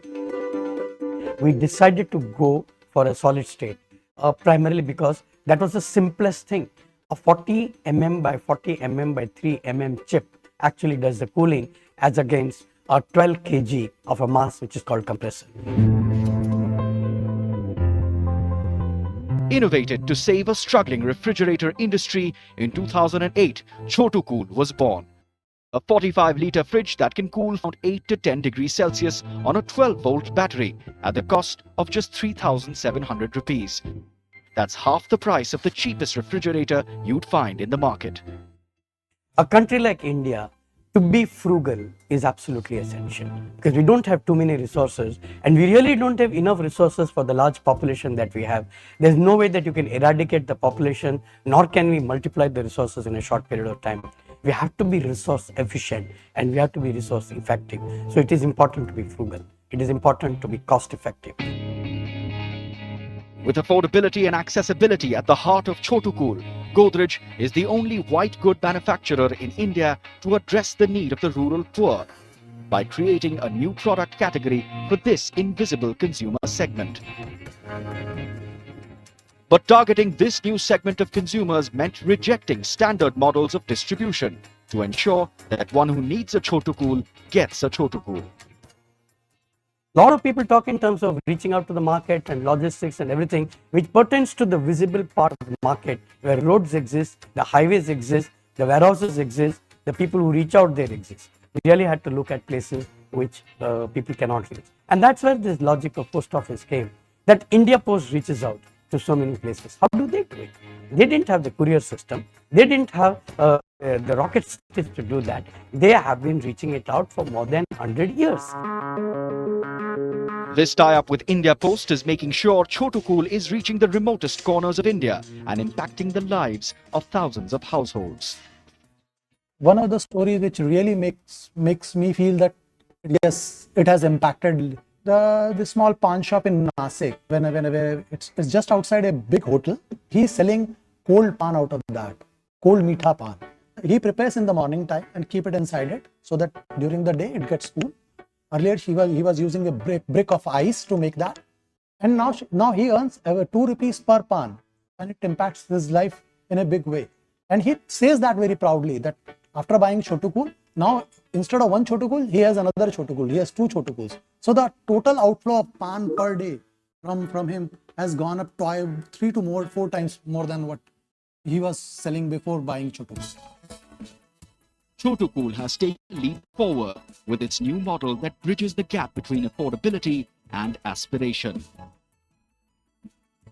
A revamped model was launched earlier this year for a consumer interested in a lifestyle product rather than a functional appliance. But over the period of time, we started realizing the aspirations are growing very fast for them also. And during that thing, they started looking at the high-end customers. When we gone through this journey, we find that the aspiration, it's some way can we make the solution, functional solution, more aspirational. And that last 3 years of journey is all about that. In a segment with wafer-thin margins and where the cheapest selling is not the largest selling, Godrej hasn't had it easy. But going strong, this revolutionary product is a clarion call to the culture of innovation that can bring about social impact and still make business sense. Over the last 8 weeks, we've shown you what an indelible mark India has made on the world's innovation map. We hope this series has inspired. Was an example of an Indian innovation, and just wanted to showcase that. I had a question which someone asked that, is there any difference between design thinking and innovation? Dr. Shrija has asked this. I just want to say that you can't bring about innovation. For bringing about innovation, you need to do design thinking. And now I also teach about how you can use artificial intelligence to bring about design thinking. Dr. Zakaria says, according to my understanding, I think design thinking is a human-centered problem-solving services that uses creativity and empathy to develop solutions, while innovation is the broader outcome of new ideas into valuable service. Dr. Zakaria, fantastic. Yes, Dr. Mahesh says design thinking is the process helps to bring about new scientific innovation. Fantastic, guys. I'm happy you guys have. So I showed you Chotu Cool, and with this, I come to an end of my session. I can take questions if the organizers feel we have time.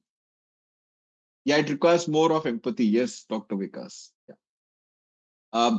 Dr. Rishikesh, can we take questions or do you want to end this session? Sorry. Yes, participant, if you have any questions, please ask.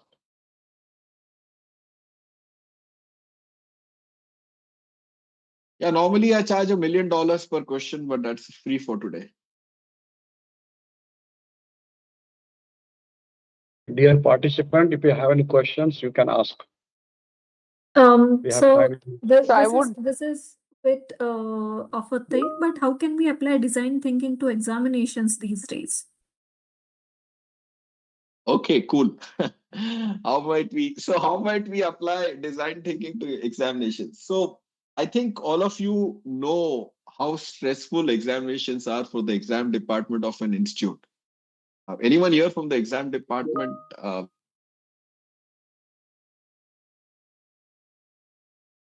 Sir, Yes, I'm sir, I from am. exam department. That's why I asked you the question.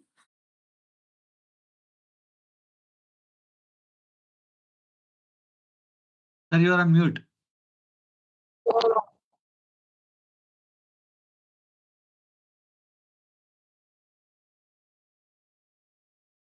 Yeah, sorry guys, my microphone was muted.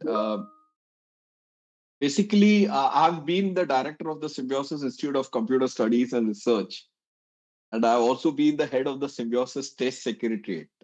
So I know how examinations can be.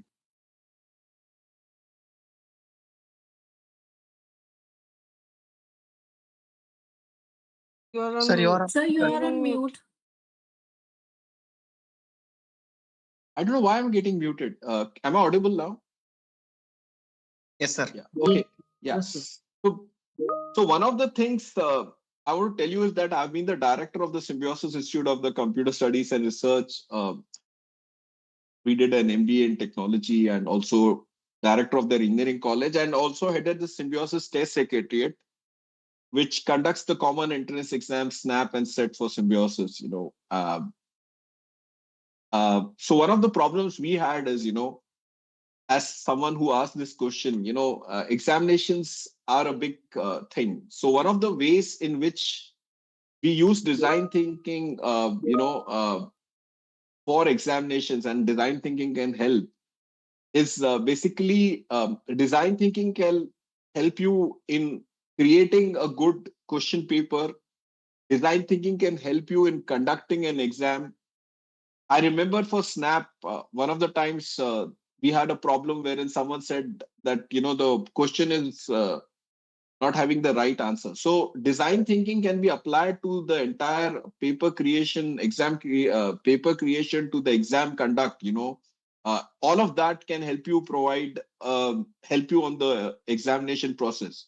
One of the things as a result of design thinking which we did for Symbiosis was, originally the question paper was a paper-based exam, but now when I was heading STS, using design thinking, we made the entire Symbiosis examination process for the common entrance exam, SNAP and SET, as an online examination. And that actually helped a lot. In fact, it was so good after applying design thinking, and also in my college, Symbiosis Institute of Computer Studies and Research, when I made an online examination, my students were like putting up on Facebook and Instagrams of the world, "Aaj paperless exam hai." I mean, they don't have a physical paper. So whoever asked that question, sorry, may I know your name?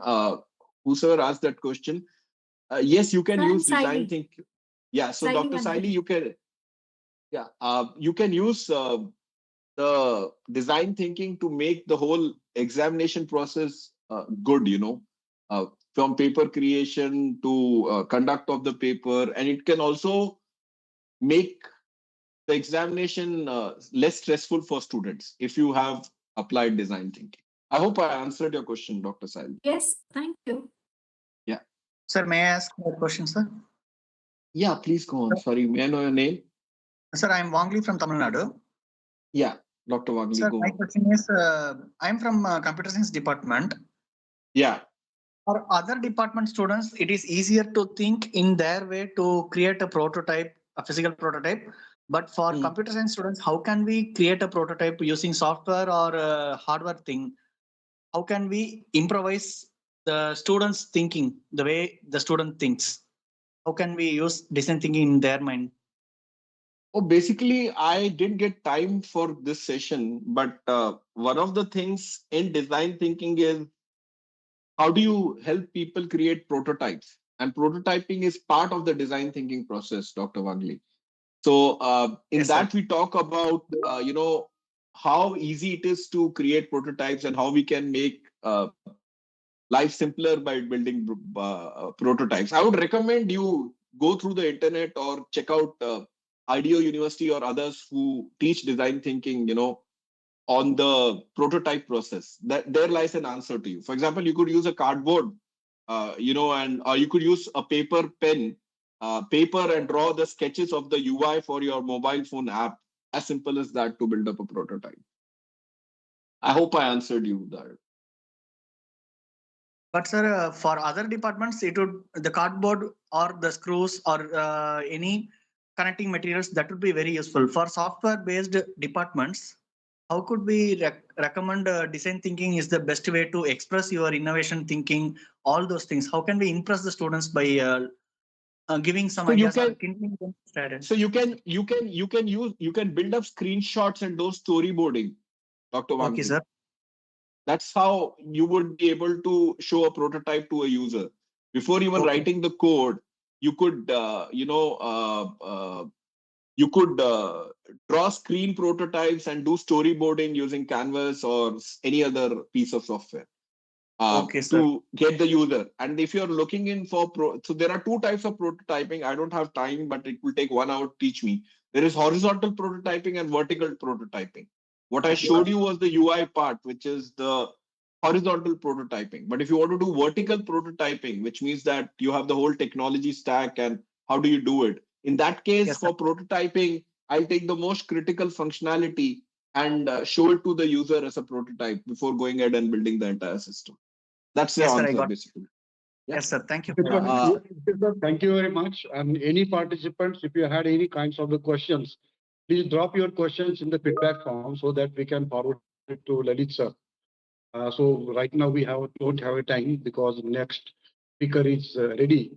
So thank you very much, Dr. Lalit sir, for such a insightful, engaging, and thoughtful provoking sessions. Your perspective on applying design thinking has given our participants the new ways to approach problem solving, ideation, innovation. And we have given lot many practical examples. The students, the participants can understand this. Your session has set a strong foundation for this FDP, and we are grateful for the time and expertise you have shared with us, sir. Thank you, sir. Thank you from Sai Balaji International Institute of Management Sciences and AICT Atal FDP. Thank you, sir. Thank you. Thank you, Doctor. Thank you, Dr. Yashwant. I'm available on LinkedIn if you guys want to get in touch. Thank you, Dr. Yashwant, for giving me an opportunity. Bye. Thank you, sir. Thank you so much, sir. Thank you, sir, for the valuable session.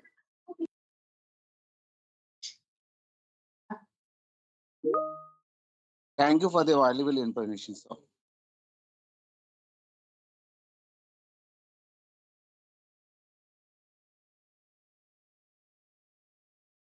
Yashwant sir, you are on mute. Sir, please unmute, sir. Good evening, Dr. Rajesh Prasad, sir.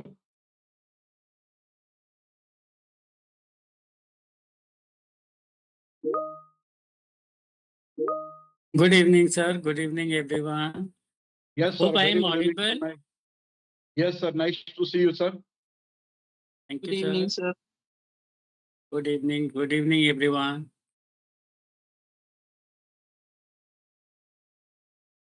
So, good evening, everyone.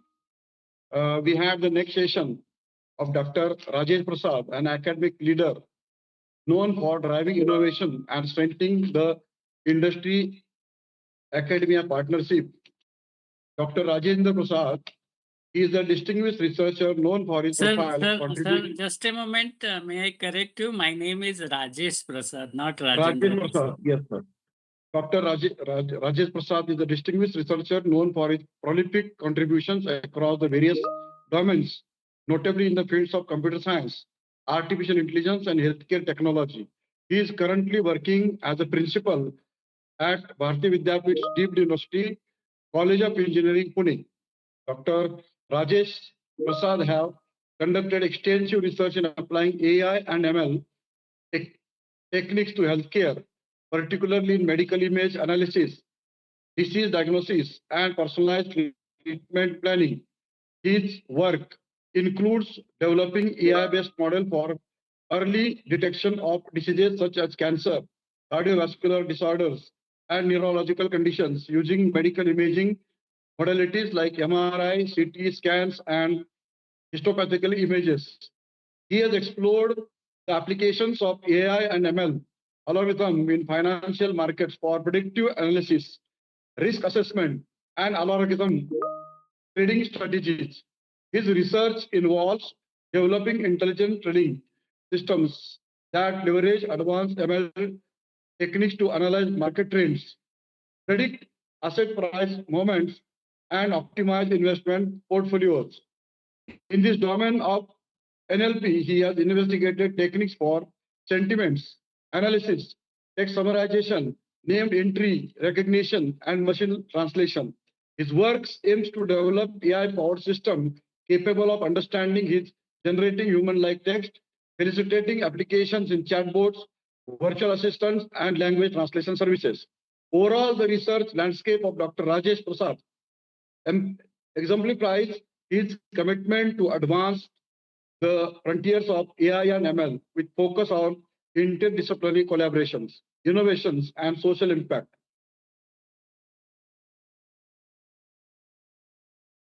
Sir, before we commence the session, we extend our heartfelt gratitude for joining us today. As a gesture of appreciation, we are honored to present these felicitations to you.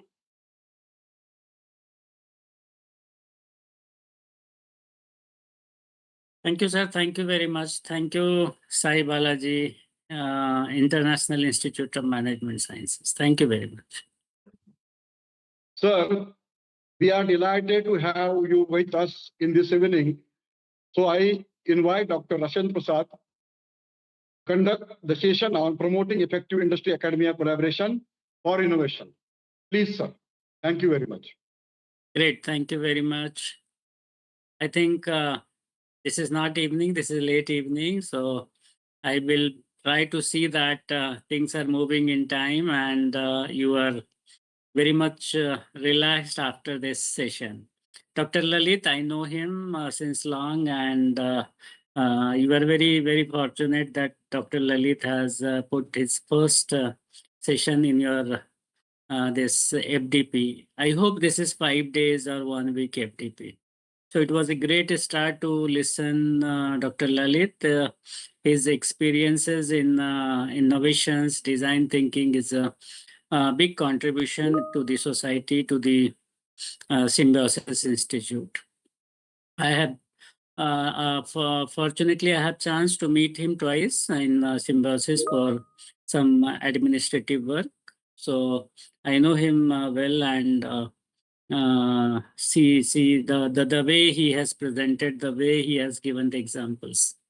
Yes, here we have some different domain and different kind of topic at our place. So it will be not that technical, but yes, this is very much required for any university or any institution to grow nowadays. I will be more on, somebody has raised his hand, J.K. Jaharia.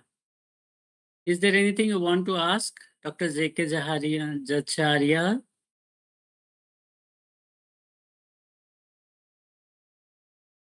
I can see one hand. Sir, it might be related to the question we wanted to ask Dr. Lalit. That's fine. Okay. So I would like to share my screen first, and then I prefer to have interactions in between, and whatever questions I ask, probably chat box you can use, or you can write the answers in your pages or notebook, which probably will work as assignments or workbook. And on the last day, on Saturday, I have been requested to put some activity. So on that day, we can discuss those points once again. Hope I am audible and visible to you all. Is there anybody who can confirm? Yes. Thank you. Yeah.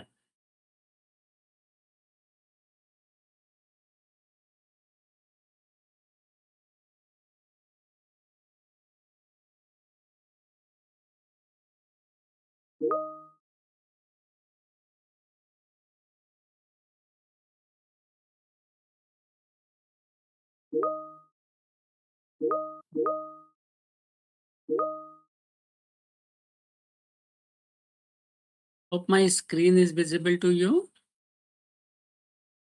Yes, sir. Okay. So I have been asked to present promoting effective industry academia collaborations. Yeah, I have two pictures on the screen. Yes, one is very, very critically projecting what we are going to talk. And second one is something which is not very clear what exactly it wants to show. You just have design thinking and some discussion on design thinking. May I pose a question to all? Just put in your chat box, trying to show or project from this second picture.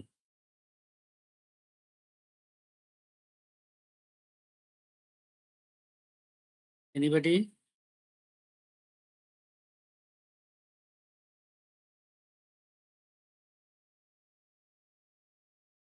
Could you come again? Yes. There are two pictures on my slide. First says very clearly what is gap. There is a bridge which is broken. And second is something which is very hypothetical. What the second picture says. Second picture says about the points and the lines between the connecting the dots. connections. Second picture is connecting the dots, sir. And the Okay. first picture is clearly that there is a gap Yes, yes. between the employer and our finished product when we are talking about education industry. Can you see the dots? Some dots are dark dots. Dark means and some dots are like circle, and some dots are, there are certain dots which are having some center which is white, some center at black, and then some other you can say some lines are there. Sir, good evening, sir. Yes. The first picture is only depicting the industry academia gap only, but in that second picture contains there are the different dots are connected. So not only academia and industry, we have stakeholders, society, educational institutions, government, universities. I think there are the multiple things are there in this. I think, as per as my knowledge and observation. Great. So I think we are at the very right place to understand that there are multiple points. When we talk about industry academia, yes, you can project industry and you can project academia separately, but these are not only two elements which has to be in collaboration and they will work collaboratively, but there are certain other points, there are certain other elements which has to be taken care, then only that is very much possible. What happens actually in industry, or what actually happens in academia also, we think of only one. When we are in academics, we think about industry should approach, and we should approach industry, and we should talk for some collaboration. When there is industry, they also see that academia should come, and nowadays good industries are coming to academia and they are talking about some collaborations. So this is very preliminary part which both the party has to carry out. But surely there are certain other elements, certain other documentations, procedure, processes which are involved. As one of the participants said, there are multiple factors and multiple stakeholders which are included into that, which type of company, which type of academia, what are motivations, and so on. So there are multiple points which we have to think of. There are some siloed factors, there are some inbuilt functions, inbuilt procedure, inbuilt domain, inbuilt points which has to be taken care of. There are certainly points which is very specific. There are certain points which is not into the system, but we have to take care of. So during this session, we'll try to cover all those points. As I said, this will not be a technical session. It is more about processes and administrations. Okay. Yes, I must mention what you will understand. I will try to cover up different models and principles through which this collaboration can be productive. We will try to see that how collaborations can respect the autonomy of the university and also the industrial perspective while maintaining the autonomy in the university. I will give some templates on which you have to work out in during your activities. And we will try to design with some group activities, and we'll try to see that how any collaboration plan can be effective. Before I proceed, I must ask one very simple question. How many participants are there from industry out of 230 odd numbers? And how many numbers of participants are from academia? So first, I would like to see the hands-on for industry people. How many of you are from industry? Say yes or write yes. Or you can write industries. Okay, one, Dr. Amita. And rest are from academia. Shaili Wankade, you are from industry. Okay. Okay. Santanya, okay. 3. So out of 232, I am the speaker. So 231, 233. Okay, three members are from industry. Should I assume this? And rest are from academia. Yeah. Nice. So let us move to the very first and very common exercise which I used to put before my faculty or my participants in any of the program. What are good about academics or academia? Write down 3 points which you feel that you are very good, and you must see that industry should approach you. All the academic fraternity should write 3 in which they see that they are good, and they can be reached out by the industry, or they should reach for to the industry for those 3 peculiar things or those 3 USPs about their academia, about himself, about herself, about their department, about their institution. What is good with you, so that you want to connect with industries. See, innovation we will come afterwards, okay? I just want to collaborate with the industry. So what is feature, what is main characteristics or USP I have, so that I should collaborate with industry. First feature, then requirement, okay? What I have, I want to connect with industry, but what I have for that industry, what I want, that will be second thing, okay? What I have with me, so that I should connect with the industry for collaboration. Let it be any type of collaboration. We will talk collaboration types also in due course of time. Anybody?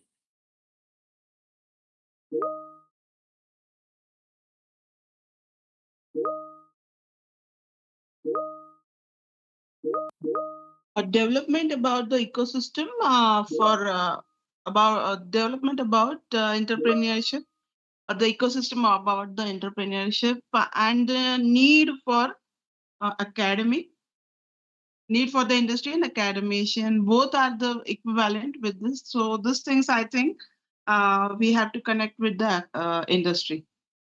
No. Suppose I have to buy a laptop. I have money, and I am studying in class 12th or engineering or graduation first year. So these are the things which motivates me, and in due course of time, I have to complete my projects. So I want to purchase the laptop. Okay. I am talking about you have to first identify your potential. What you are having as an individual, as a department, or as an organization, where you can think of, okay, if I connect to any industry, if I collaborate, invite, go to any industry, I can show these 3 points. Your expertise, your USPs, your department expertise, your institution expertise, Yes. Are from actually for according to me that's academic and the industry is very this is both are the nowadays which are the equivalent to each other. Academic also are independent on the industry, and industry also dependent on the academician, because whenever there will be the, for example, placement. Okay. I'm very specifically asking, what are three potential you feel is your USP, your department or your organization USP? Suppose I am in the I am working as a principal of one of the engineering college. Yes, ma'am. Yes. May I know what's your good name? Ankita. Your voice is not clear. Ankita. Okay. Sir, can I would like to answer this. The 3 points that I would like to mention about me as an individual, also as a department, where I would like to collaborate. First is the knowledge related to a specific thing, that's a Scrum Master. So I am a certified Scrum Master, which helps me align the projects, and I can help the team members to coordinate with the projects as a facilitator. The second thing is, being from the AIDS department, I can facilitate the usage of various tools which industries or say maybe some other organizations. For example, the archaeological department at Deccan College, we approach, and we are into collaborations only because they have their problem statements and we can figure out solutions towards them. The third is the research domain knowledge that we can have in terms of the theoretical concept. Sometimes industry has the practical approach that the certain solutions can be driven through the theoretical concepts. And these three things persuade the industry as well as any other domain specific organizations to approach us for the solutions that they are seeking. And the last but Okay, not the least, so what are so our what I students. understood, yes, ma'am. So what I understood, you have knowledge, domain knowledge, you have tools, and you have research, academic research capability at your department or institute. Am I right? Yes, sir. Okay, very good. Somebody also wanted to say something. Yes. Next. Sir, as per my knowledge, this is Naupal Reddy from Geetanjali College of Engineering and Technology. As per my knowledge, industry collaboration is going to require the personal interest of the candidate, and they have to think about the developing critical thinking to sustain, and they need to focus on their essential life skills, like they have to focus on their communication, and they have to focus on their problem solving, how they are making decision, and they need to require the integrate other life skills also, like apart from the communication and problem solving skills, like emotional intelligence to succeed in their domain. Okay. Okay. Anybody else wants to add so that I can go to the next exercise? So one point, sir, I'm quoted here in this as per your request. Hello. Yes, please. Sir, good evening, sir. This is Dr. N. Suresh Babu.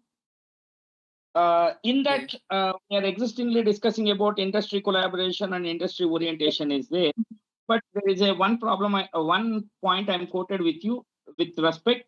So the problem is you should be incorporate that industry orientation since from at least plus 10 plus classes, and after the schooling is over, we will add this. The industry orientation will be imbibed by the students during the 10th or 11th class onwards at least.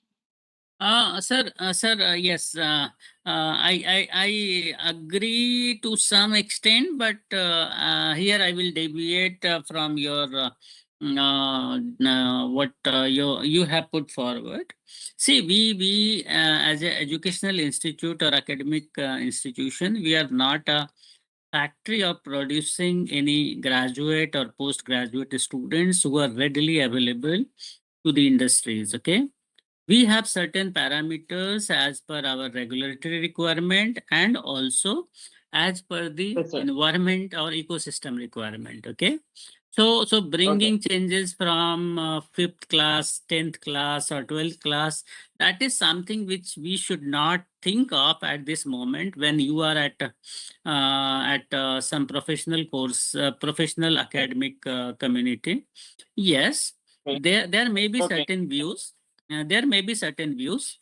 Okay, but we have to see that fundamentally that graduates or the students who are coming out of your institution must be fundamentally very strong. Wherever he or she goes, not only in industry, wherever he or she goes, he should be able to adopt the newer things, newer ecosystem, newer technology, newer tools very quickly on the basis of the fundamentals which you have taught. Okay, so I request yeah, Lakshmi Rupa from Bangalore to share her point. Okay, Lakshmi ma'am, I think there are two hands. Jana Ranjan Acharya and Lakshmi Rupa. Yeah, I'm audible, sir? Yes, yes, very much. Sir, I'm audible? Yes, very much. Sir, actually, I'm Dr. Jay Acharya from Indian Institute of Engineering from Andhra Pradesh. So my point of view regarding my expertise or USP for industry collaboration is like I leverage the specialized expertise and rigorous research method and unique university resources to de-risk and accelerate the industry long-term innovation. So that I think so. Okay. Yes, ma'am. Lakshmi ma'am, what you want to share?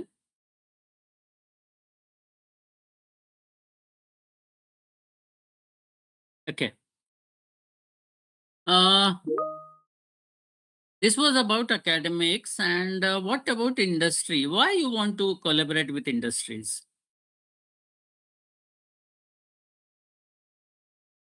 Is there any specific purpose? Yes, Lakshmi, Yes, Dr. Lakshmi. Yeah. Yeah, this is Ankita. Yes. Yeah. So the reason we want to collaborate with industry is crystal clear. We want to give the practical approach to students, a platform wherein they understand the culture and of the the professional ethics and the work culture of the industry first. The problem that we are facing at placements is students are good fundamentally, but they are not good ethically and professionally.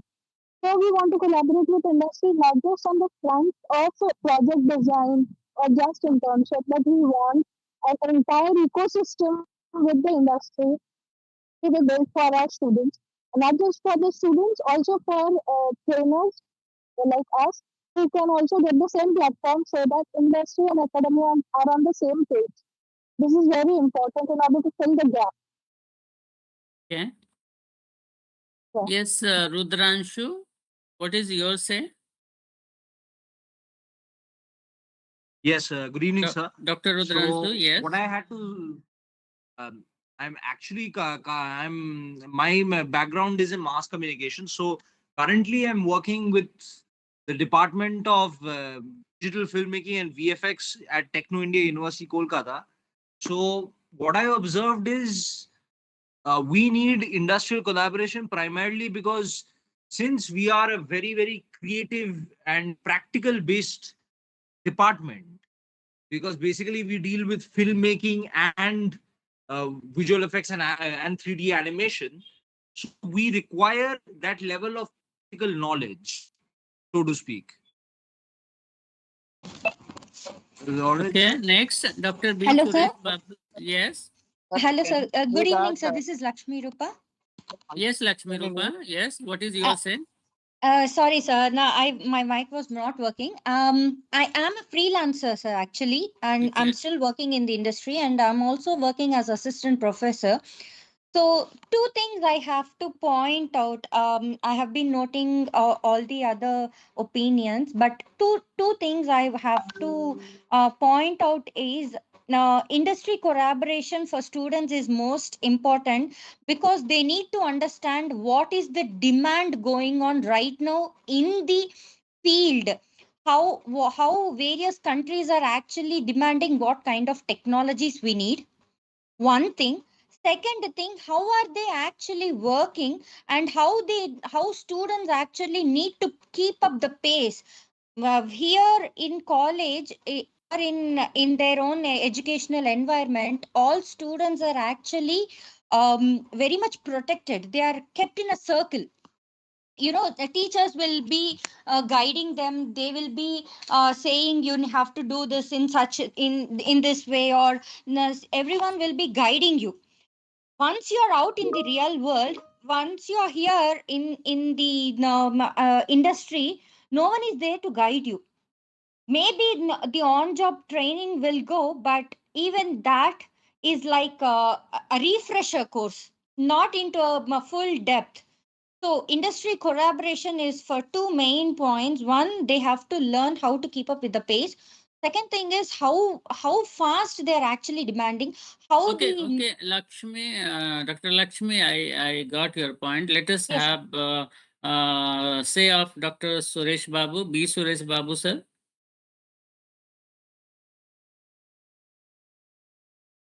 Or if Rudranshu, I think he has spoken. Dr. B. Suresh Babu, you have to say something on that.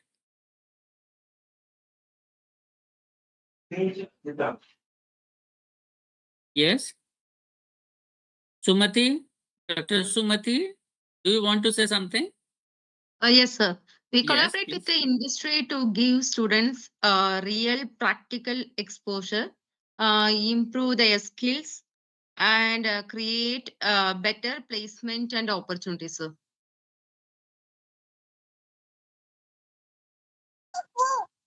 Sir, sir,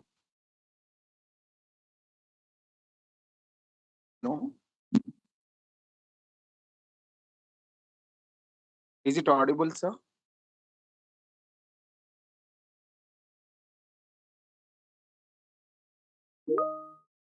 Your voice is Hello? coming clear.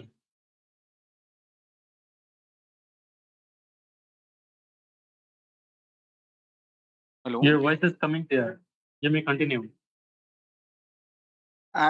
Sir, good evening, sir. Industry collaboration is going to require the multidisciplinary needs. Like, it is a bridge between it is a, bridge, like gap between the academia and job market.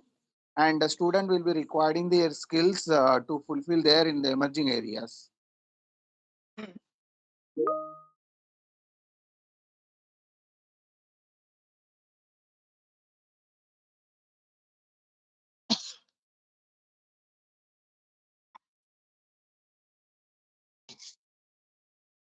I would like to share my opinion on it. Am I audible?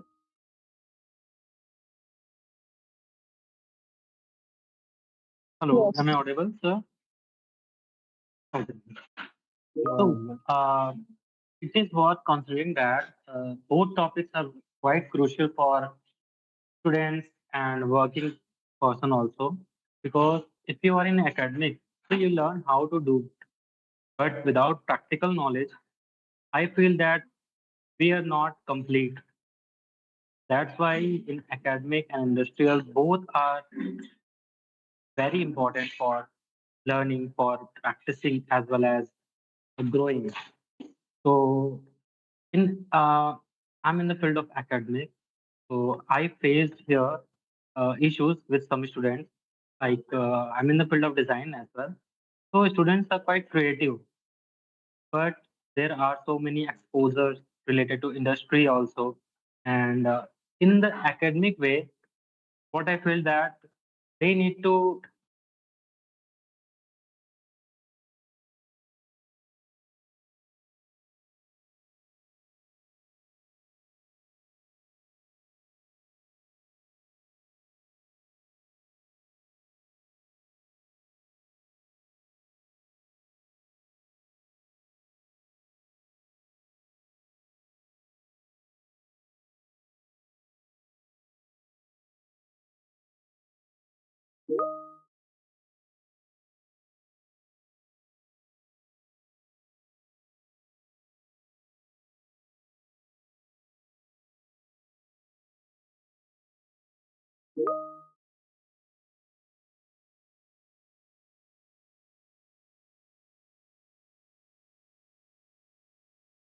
I'm sorry, sir. Are you there? Is anyone there? Yeah, yes, sir.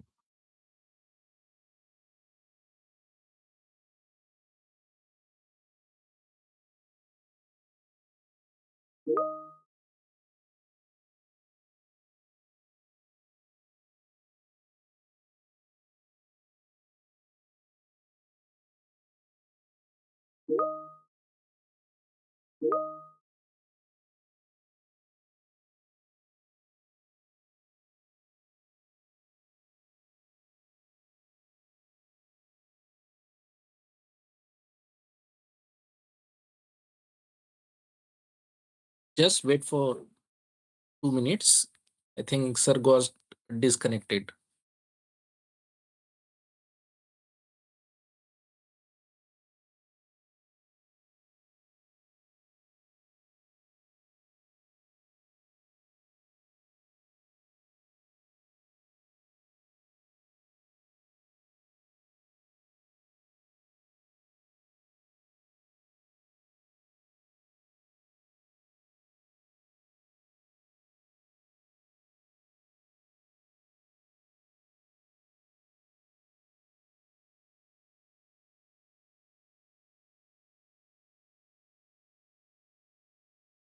Am I audible now?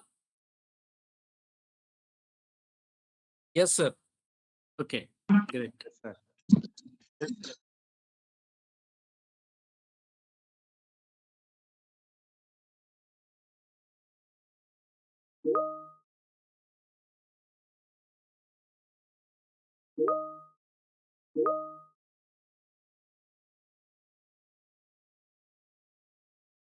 I hope my screen is visible now. Sir. Okay. So when when I asked all academic people to give me 3 good points about himself, herself, their department, and their institute, it was very difficult to count 1, 2, 3, and very few answers. But when I asked what you want what you want to collaborate with industry, there were so many answers. Am I right? So we feel that industry can support us in several way, but unfortunately we do not have very good points about ourselves. So first thing, we must understand that that gap has to be understood very clearly, and also the academia must understand that they are fundamentally, theoretically they are very good, and they can help industry to make those fundamental things, fundamental concepts into the practices of solving any problem.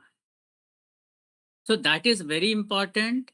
Yes, when we say what is gap, what is difference in academia and industry, we have several points to talk about goodness of industry, but we are really very unfortunate to tell about our good points. So academia has to first understand what it can provide, in what way academia can support industry. Then only industry will be very eager to collaborate with you. You may be needing so many industries for so many purposes, so many things you have counted out. So many people spoke out. I need to go to industry. I need to collaborate to the industry for so many reasons. Somebody talked about practical things. Somebody talked about placement. Somebody talked about the attitude and behavior or work culture of the students. Yes, you are true. But see, the industry is not only a giver. Industry is not only there to support and collaborate with you, and you will be benefited. When we collaborate, collaboration means what? It is both the party who has to support, who have to handhold. Then only that collaboration will work. If you see, we are very practically very poor, and we want collaboration with XYZ. So that our students should get latest exposure. A student should get work culture environment. A student should get some feel of industry like environment and all. Then probably that collaboration will never work. So we have to understand that we also have certain power. We also have certain potential through which we can handle with the industry, and then only that is very much possible that that collaboration will be more successful. As I said, see, when we talk about academic research, they are fundamentally very strong. They have certain fact-finding research, and that needs to have certain practical exposure through which we can have that sort of demand from the industry that we want to make it practicably or actionably working solutions. That's what industry wants, that when you go to any industry, when you approach any industry, you show that you also have potential. When I say, somebody talked about the students, that we want to connect with certain industries so that our students should get latest exposure. Yes, but you have to make the industry to understand that how you are going to bring those students into that actionable mode, so that when that student is going to an industry, he or she is contributing to that industry people or industry. Then only that trust building will be happening, and then only that collaboration will be successful. Nowadays, what happens in academia, there is, suppose I'm a professor in computer science department. I have some friend in some of the small or any IT company. I say, yes, we will have in 1-2 types of MOU, and you please see that you come for some guest lecture and you provide some internship to our students. That is collaboration. Yes, there is. It is also type of collaboration. No issue. There, then when I was working with Oxford University in some healthcare problems, we were not having initially any industry or any hospital, but yes, healthcare department of Oxford University, their scientists, they were collaborating with certain other industries in UK, and the problem was with the healthcare, and that those problems were given to Oxford University, and Oxford University floated for the solutions to us. See, when I have that capability to solve certain problems, then industry will give us certain problems. If the industry has faith that your students are fundamentally very strong, then only industry will be interested. Once done MOU, 1 or 2 students went there, whether they were successfully launched into any internship or any project. People at academic side, they are least bothered to see what the students are doing, what the students are spending time with the industry, what problems they have been given, in what way your teaching has helped him or her to understand those problems and thinking on the different solutions. See, that is very, very, very critical to understand for all the academia people, to know first your own potential through which you want to attract, or you want to work with the industry. See, we say it is very easy that industry must come forward to support academia, otherwise academic knowledge will not survive. No, we should not think of that. We are fundamentally very strong, and our academics, traditionally academics are very, very good in Indian system, and we teacher put all our best efforts, honest efforts to teach our students, and put all efforts to make them understand what the things are going on, in what way, in where to use and how to use. Yes, industry makes them or facilitate them to make it in actionable or feasible solutions. That is only thing which we do not have. That type of ecosystem probably we may not have in private or semi-private institutions. But dear friends, academia is very powerful.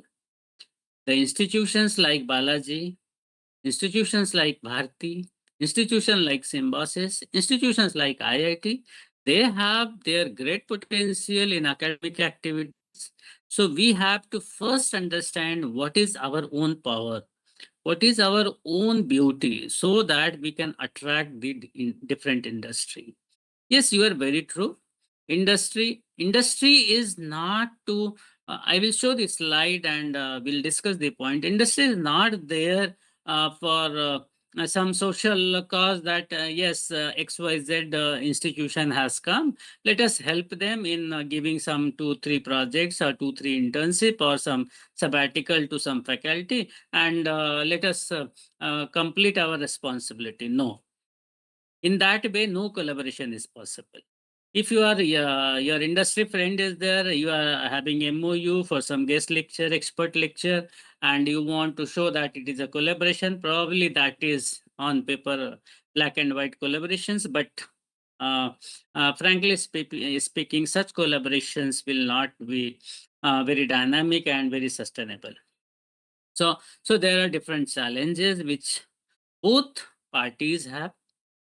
Industry is looking for some good academic institutions or academic institutions with good fundamental quality students or faculty or infrastructure.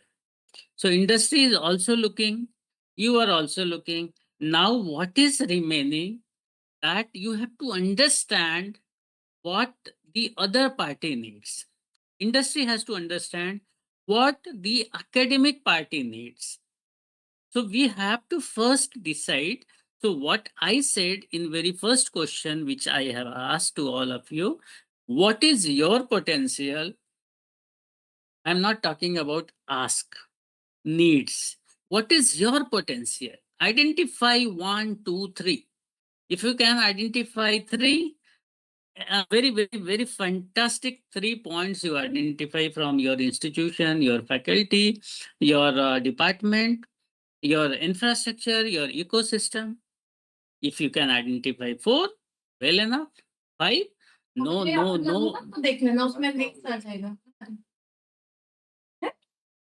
May I request participants to mute first?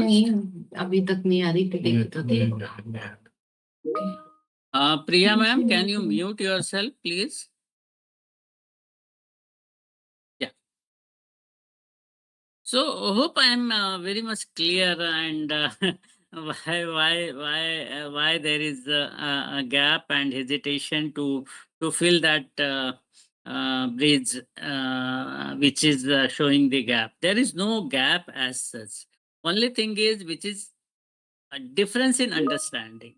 What we have, what industry has, what is my quality, what industry's requirement is, then what is my requirement in which I can post to the industry, and then we can handhold. This is not only academia responsibility to bridge that gap. Very, very foremost thing, very important thing, which everybody has to understand. Not industry, not academia, everybody. You are very serious about that. No, we have very gap and we need to fill it with the help of industry. No. Industry is also realizing there is a gap. Then both the party has to come forward. Only if you are going forward and industry is not entertaining you, industry is coming to you, you are not capable, then what is the question? What is the possibility and what is the benefits of collaborations? Collaboration itself means that both the parties are coming with their own potential and own desire to fulfill in confidence, in trust with each other. Then only those collaborations are possible. Dear friends, I am working as a principal. I have research experiences. 7 research scholars have got my PhD. I have met so many industries to bring into my campuses. But before bringing industries, before asking, before begging before industries, I have seen that what is my potential? I have listed down. I have put into my website what my institution can do. What is main USP of my institution? What infrastructure I can show to the industries. First, try to identify your own potential, own flavor and USPs so that you can talk very confidently to the industry. It is not begging. It is about inviting for the collaborations. You do not have to step into the industries for asking something. It is their need also. So we have to understand, both the parties have to understand that we are matured. Academic institutions are matured institutions where the parents, students are coming with lots of beliefs and trust so that the teachers, faculty, the ecosystem of that academic institutions will build his or her career.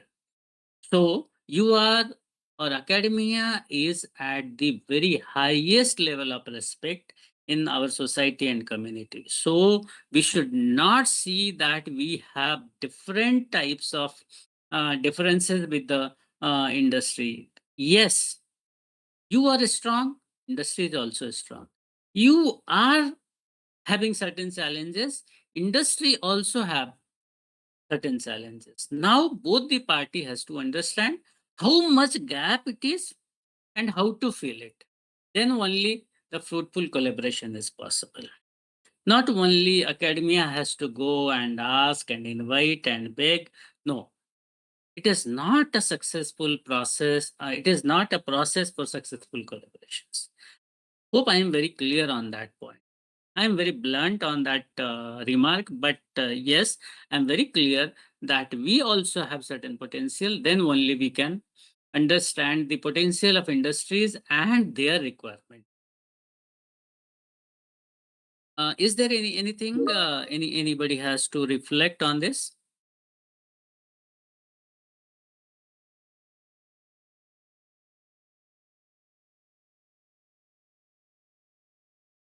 Any reflections on this?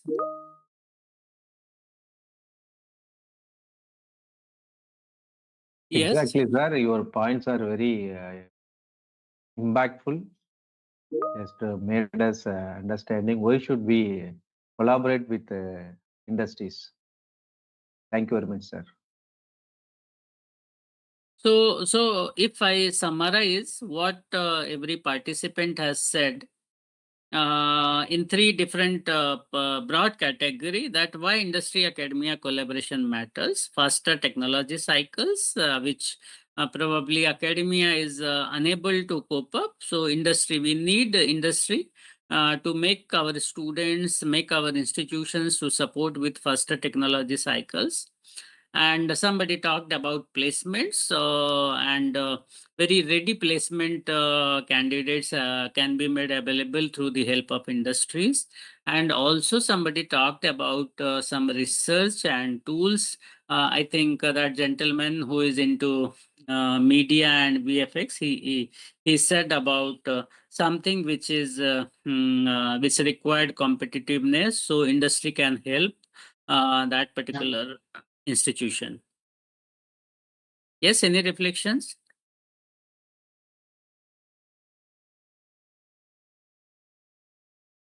Sorry, I have something to add. Yes, please. Yeah. So I completely agree with what you said, and what my takeaway from your inputs is that when we are identifying our niche areas, we should have and we should carry that dignity. That we are not just seekers, that we are also there to contribute, and together, when it is a win-win situation for both the parties, it can last longer. Dr. Suresh Babu, please mute yourself. Yeah. Yes, ma'am, you were saying something. Ankita, ma'am, please. Yeah, so sir, I was saying that my takeaway from your inputs is that at the point when we are saying that we are identifying our niche areas, it is the same point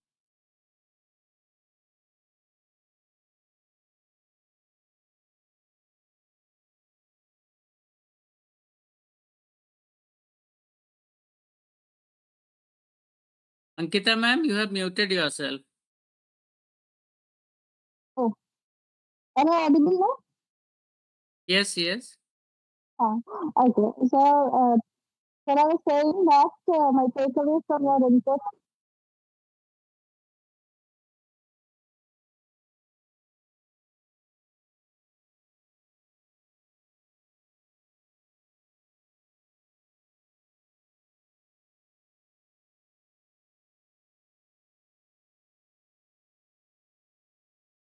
So what a different collaboration model. So I think I am very clear that it is not only academia need, it is the need of industry. Okay.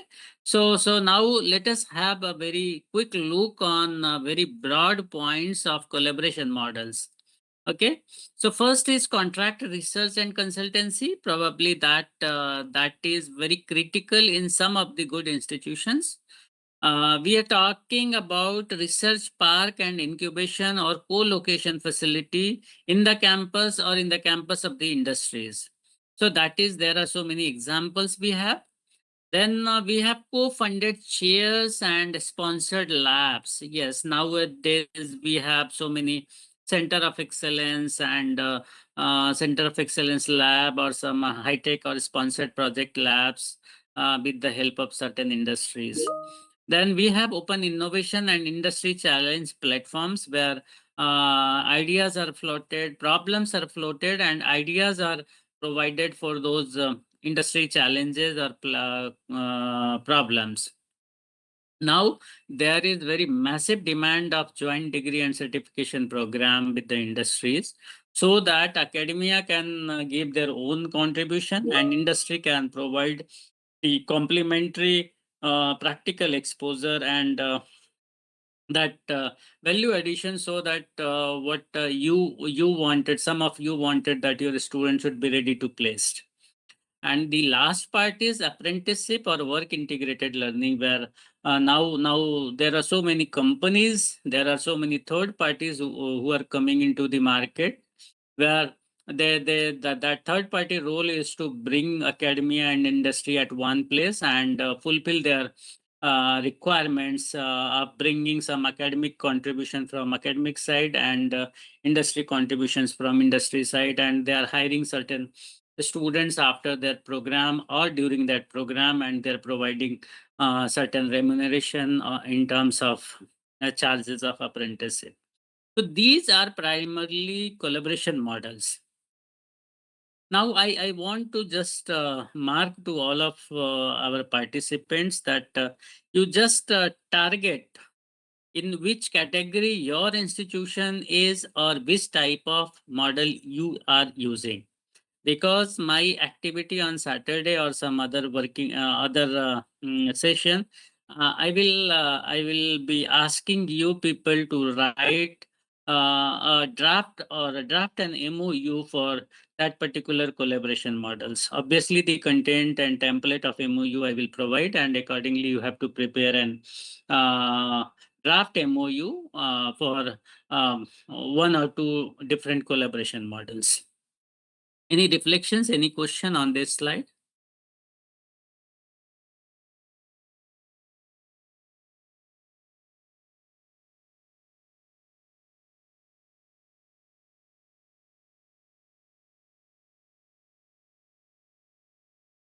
Okay.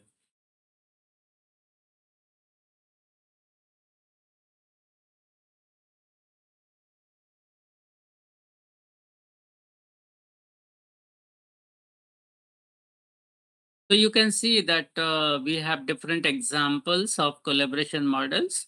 A large research lab at MIT with the help of IBM Watson, and everybody knows that in IIT Madras campus there is a very big research park where almost all good companies having their offices, and so many startups and incubation centers are there into the research park established by IIT Madras, and those incubators, startups, those companies are using the infrastructure which is available in the research park, and The IIT is providing academic knowledge, and the beautiful concept of traditionally defined the data sets in terms of their repositories.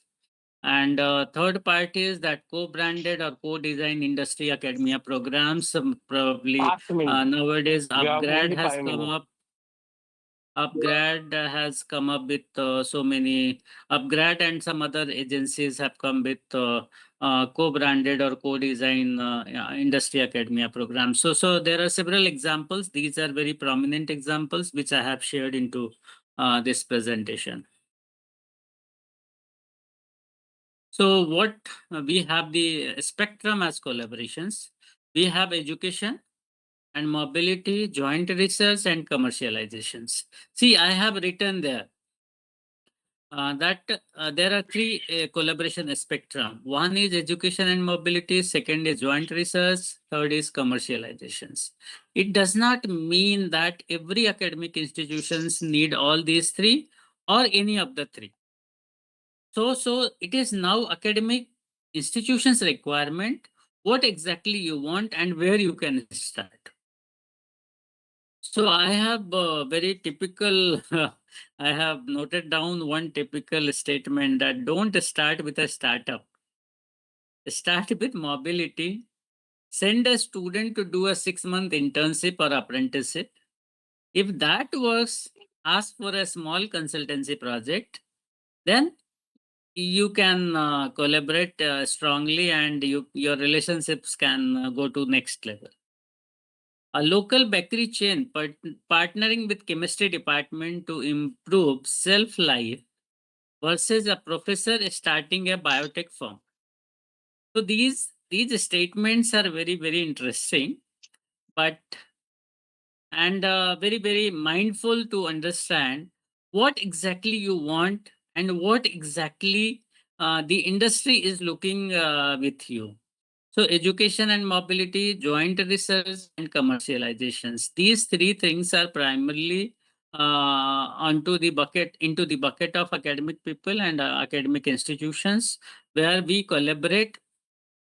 Let me tell very frank on this particular slide that when you talk about education and mobility, there is something which you have to understand what exactly you want industry to contribute and in what way your students, your ecosystem, your faculty, your academic curriculum is ready to support that industry in terms of the baseline. At least there should be certain baseline. When you talk about the second spectrum or second model, joint research or sponsored projects or doing consultancy, it needs certain level of understanding among both the parties. What is their requirement? What you can put into it? In what way you can contribute? In what way your academic institutions have that ecosystem to support those projects and shared infrastructure for doing certain work? Then third is commercialization, which is very, very typical, and at the higher stage, you have to fight or struggle with so many regulatory requirements, some IP related issues, some financial model to be worked out. So all these three are different spectrum or model of collaborations with any industry, and not only in academia to industry, industry to academia also. So we have three spheres of innovations when we talk about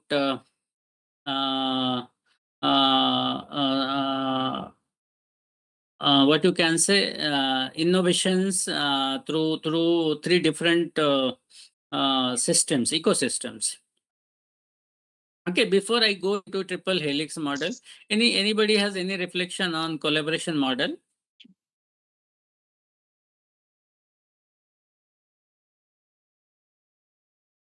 Yes.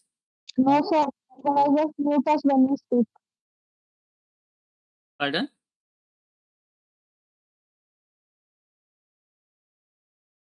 Yes, Mr. Mahadev.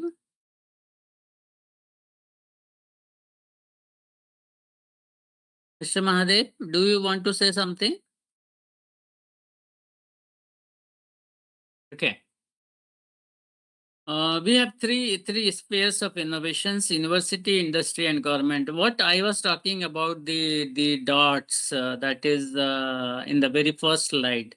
So you, as an academic institution or university, you are the knowledge generator, you are the repository of knowledge. Industry is a factory where production engine and manufacturing charts are there, and you have to produce something. Government is going to play as a regulatory enabler, and to some extent, there are certainly funding agencies. Out of these three spheres, we have plenty of others party to play into the innovation or collaborations with the academic industry partners. What this triple helix model says that innovation does not happen in a vacuum, and the true innovation occurs at the intersection of these three spheres, means industry, academia, and government. If one is missing, the ecosystem will stall or fails. So dear friends, we have to understand these three are very important spheres where if you want certain innovations to happen. See, again, I'm talking about innovation through industries or through collaboration with the industries. Industry, academia, collaborations for the innovations. Okay, so industry has to understand its power. It is a repository. It is a knowledge generator. University. Industry has to understand whether they are capable of producing something. Are they capable of materializing the concepts, which is part of university, and both the party has to understand what is the legal requirement, regulatory requirement, and in what way they need support from the government.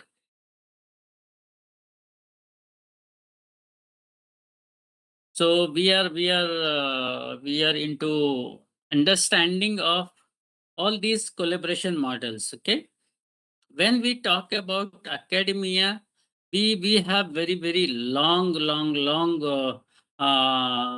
time horizon. So we do not talk about quarters. We talk about semesters. We talk about years, and the 4-year course, 5-year course, or 3-year courses. Okay, time horizon with academia is long, whereas industry does not is ready to accept those long time horizon. They want very quick results. They talk about monthly things. They talk about sprint, daily tasks. They talk about the quarters. And hence, that is a very big challenge or cultural conflicts among academia and industry. We always talk about the knowledge. We always talk about the new knowledge. We talk about the knowledge generation. We talk about the transformation of information into knowledge. We talk about the theoretical research. We talk about the conceptualization of our findings. We talk about very much about outcomes in terms of theory, in terms of formulas, in terms of new knowledge. But industry talk always about profit and product. Industry always talk about efforts, estimations, outcomes in terms of profits, outcomes in terms of money, outcomes in terms of product, because they are into the business. They are aligned with the customer's need. They are aligned with their business needs. As far as output is concerned, we talk about publications, we talk about IPRs, we talk about certain things which is to be kept as a repository which counts on our credentials. But industry talks about the commercialization. Industry talks about the prototypes. Industry talks about the patents which can be commercialized, which can be put into the products. We never thought of. But nowadays, there is academic institutions, they believe in bringing those changes. The output is not only publications, output is patent, output is certain IPRs, which can be converted into certain prototypes, which can be commercialized into the market. There are also institutions, they are talking about startups, incubation centers with the help of or collaboration with the industries. where their product, where their knowledge can be converted into to provide the solutions of any problem, and ultimately they want certain Section 8 through Section 8 companies for certain businesses and commercializations. So time has changed. See, when we talk about projects, ये students को project देना चाहिए industry ने, students को हमारे internship मिलना चाहिए through industry. So if we are talking about in terms of projects to students or faculty as a sabbatical project, probably that should meet a timeline which can be decided or which will be decided by the industry, not by the people sitting at taking ends, means our academic people. So we have to see that all those projects, collaborative projects, have the different constituents requirements of the industry as well as the academic partners. When we give certain, when we ask for certain internship from the industry, we see that whether the scope is defined, whether the output or outcome is measurable or not. But industry does not want to see those outcomes. What they see, how this in turn will be helpful in production, in effectiveness, and getting the things done which is required for that particular project. So we have mutually we have agreed for collaboration, but certainly there are cultural conflicts which we have to minimize with the memorandum of understanding. That's why MOU is very, very important component when you collaborate, and not only the understanding which you write, which you talk, which you negotiate with the industry, you also have to understand the KPIs through which you can measure your collaborations, the degree of collaborations, the benefit of collaborations. So all these things are essential to understand as a party at the academic side or industry side. So before that, is there any reflection on that previous slide? Cultural conflicts. Any reflections on that?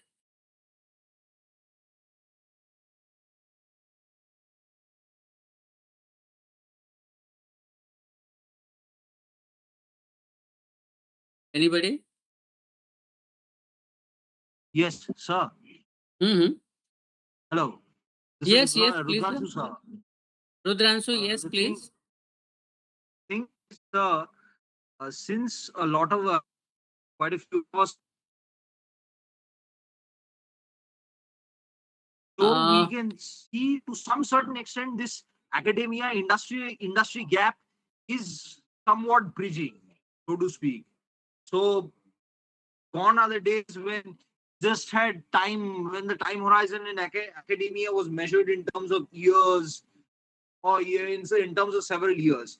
But nowadays it's more oriented towards the short quarter-based approach of the industry, or rather a more semester-based approach of the semester, which means for us it would be say 5 to 6 months of an industry, so to speak. Yes, very true, Rudranshu. Anybody has any other reflection on this?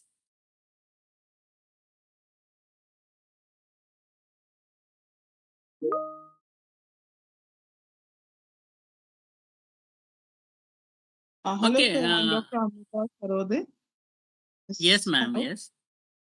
Yes, Sir, Dr. Amita. yes, so thank you, sir, for very beautiful session.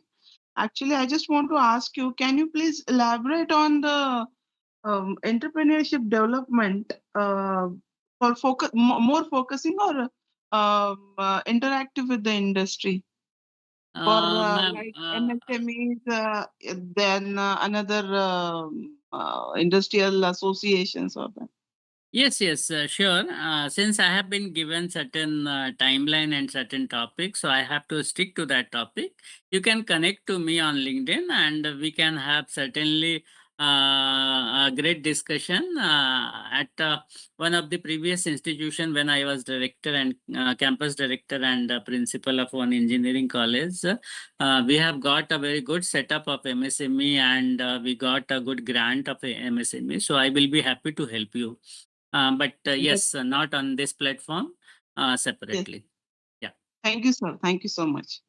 Anybody knows the collaboration of Oxford and which has a very basic science partner when COVID-19 happened? That company, AstraZeneca and Oxford. What was the collaborations? AstraZeneca, that is medical manufacturing unit, and Oxford is the university, as we know. What was that collaboration during COVID-19? Sir, it was the Covaxin, if I'm not mistaken. Yes, that is that was vaccine for COVID-19. You are correct, Rudhanshu. Anybody else has any information on that?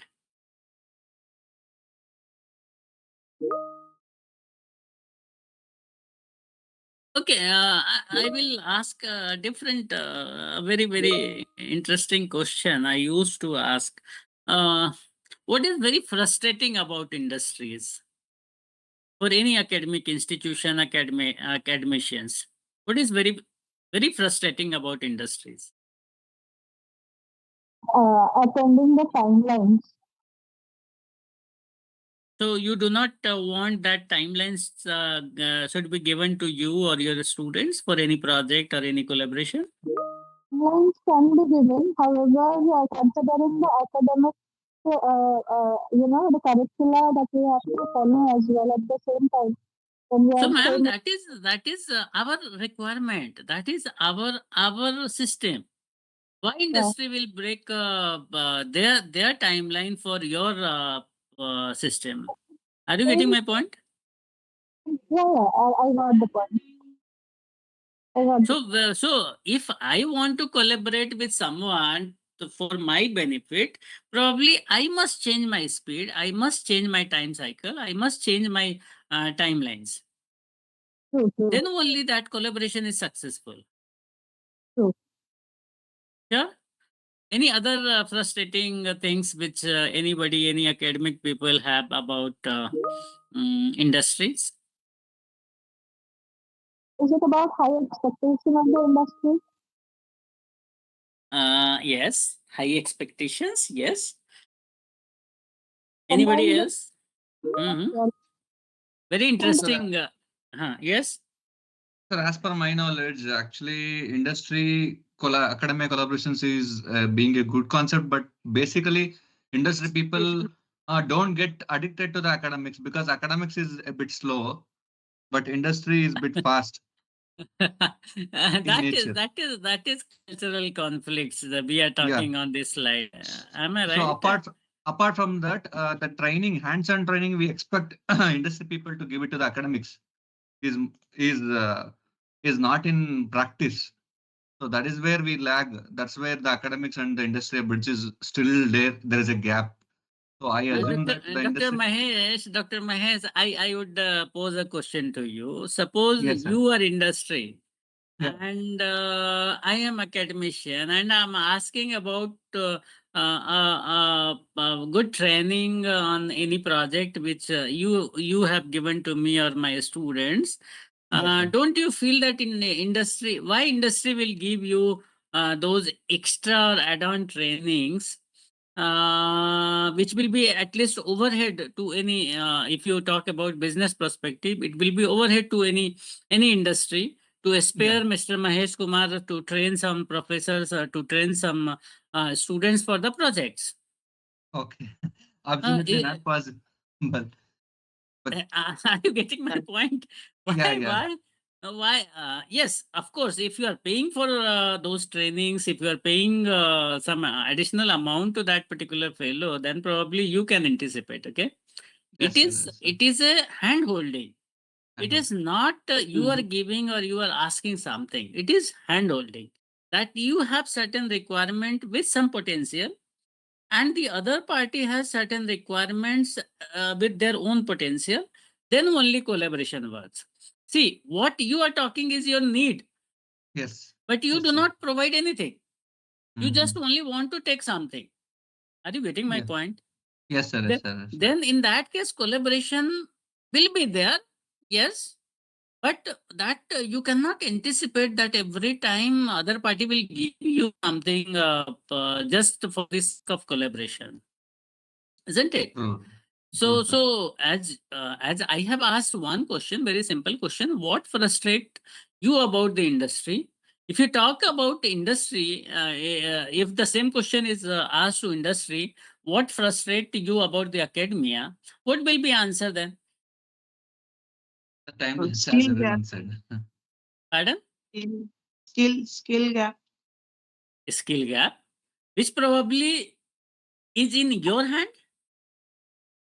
That Sir, was not actually, in our hand, but if the students are not a good skilled, we are providing to the industry, then and then it will be problematic to handle to them. Or you should have to make the skill to your student, or make some groom to them, and then you provide to the industry for placement, or for the what we say that internships and all such things. So those things are, according to me, those things are frustrated to the academician, as academician, for providing to the, that is. Okay, the great, industry, great. by the time we learn a technology or a tool, they have already shifted themselves to something new. This is the most frustrating thing. By the time we learn something and we train the students, they have already shifted and they have moved ahead. This is the most frustrating thing, that every time we are learning and we are moving Lovely ahead. answer. Lovely. Appreciate your answer, Ankita ma'am. But do you know our own student who has students who are not even taught of XYZ technology, and that technology is brought into his or her table during any project, he or she is doing that.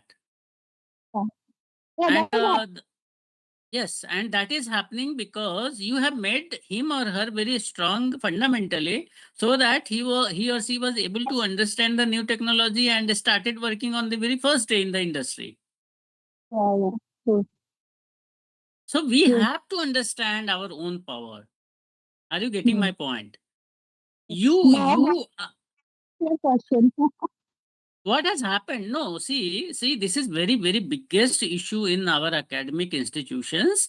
We very much rely, and we should rely to the industry people and what they are talking about as a gap. See, we our curriculum should not be customized as per the requirement of industries, which probably most of the good institutions intend to do nowadays. We have to make our students very strong in fundamentals, so that he or she should understand and he or she should learn whenever there is a change. Are you getting my point? Otherwise, what will happen? Will you be able to cope up with the requirements of industries now and then? I don't find. Yes, I got Prasant Gupta. Yes, sir. What is your reflection and what you want to say? Mr. Prasant Gupta? Sir, am I audible, sir? Yes, am I yes, audible, sir? very much. Very much. Okay, so like I've been listening to like the conversation that has been going on. Like I'll not actually say or rather comment on the fact of being frustrating or not.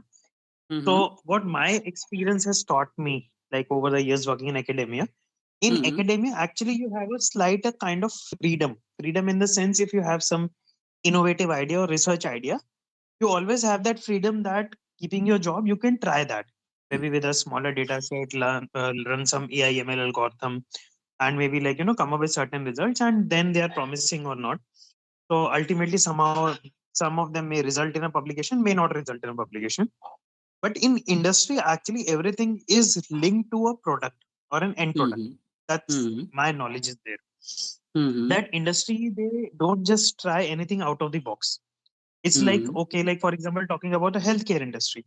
So if say suppose they like tomorrow they do some research and start coming out with some PTSD detection kits, for example. So ultimately, they have a concise plan on how to sell to the market, how to have the target group of customers, and how to really make money into that. And obviously, like talking about profit or CSR, that's a different thing. But somehow industry, everything is linked to a product, patenting, commercialization. That Yes. does not happen every time in the academia. So that's my take on that. Second thing, talking sir about the education that you said. So I have always been a very strong advocate of the fact that in colleges or universities, our primary aim should be imparting the education, the skills to the Fundamentals. student. Yes. Exactly. It's Mhm. not about the placements actually. See, Correct. because like today, for example, like when I was studying in my time in my BTech, so C programming was very, very famous. Correct. And nowadays, like then came Java, then came C++, Java, and then nowadays Python. I always tell my students that programming is not about the syntax, it's about the logic. If you're Correct. strong on your logic, so tomorrow even if the Python comes out maybe with some new programming language, so you'll be able to tackle that and work hand in hand with the industry or like excel in your life. I think that's my take on that. So just So wanted to very put my nice viewpoint. reflection, Prashant, and I fully agree. And we all have to understand what we have as our potential and what we can contribute. Not we should always look to the industry to give something which they want to do or they want to give. We always have to have our own say, what we want and what we can support. Then only a successful collaboration is possible. Okay. Exactly, sir. I Because think this thing I learned even during my PhD. So where I had a collaboration with the industry. So that industry person summarized me in one line, like what needs to be done should come from academia, how should come from industry. So very true. that's So practicing the fundamental is the job of industry, but the fundamental you have to provide. Okay. So let us move to the next slide, and we'll try to bind up today's session, and we'll have next session on Saturday. I think Dr. Rishikesh has promised me that he will give one session, and that will be totally hands-on. So we have clear deliverables. So what both the parties want to know, want to take from each other. Then who will own the IP claim, that what has been produced and what has been provided for that production, that should be very clearly understood. So and then yes, very, very admin point of view, there should be a single point of contact. So to avoid different collaborations and communications with both the parties. So these are three quality parameters which normally we talk about: iron triangle, time, cost, and quality. Somebody mic is on. Zizin, can you unmute? Yes, please. So we talk about iron triangle, time, cost, and quality. For that triangle to be very strong, we must have clear idea about deliverables. Then who will own the IP, and there should be a single point of contact whenever you are talking about any collaborations with any industry, or industry is collaborating with any academia. So with that, I have one assignments or activity to give a thought when we will be back on Saturday for doing the activities. There are two activities which I want to conduct on Saturday. One is how to approach industry and how to prepare a very appropriate draft of MOU for clear understanding of what you need and what the other party is going to provide. Any reflections on this? Any questions?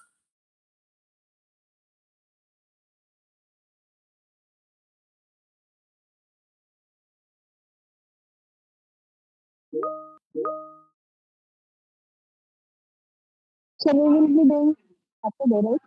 Sir, could you come again? Any reflection on this? Three quality parameters. Deliverables, IP claim or clarity, and single point of contact.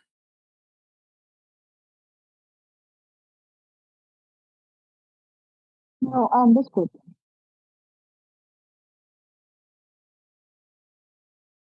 Anybody has any question, any reflections?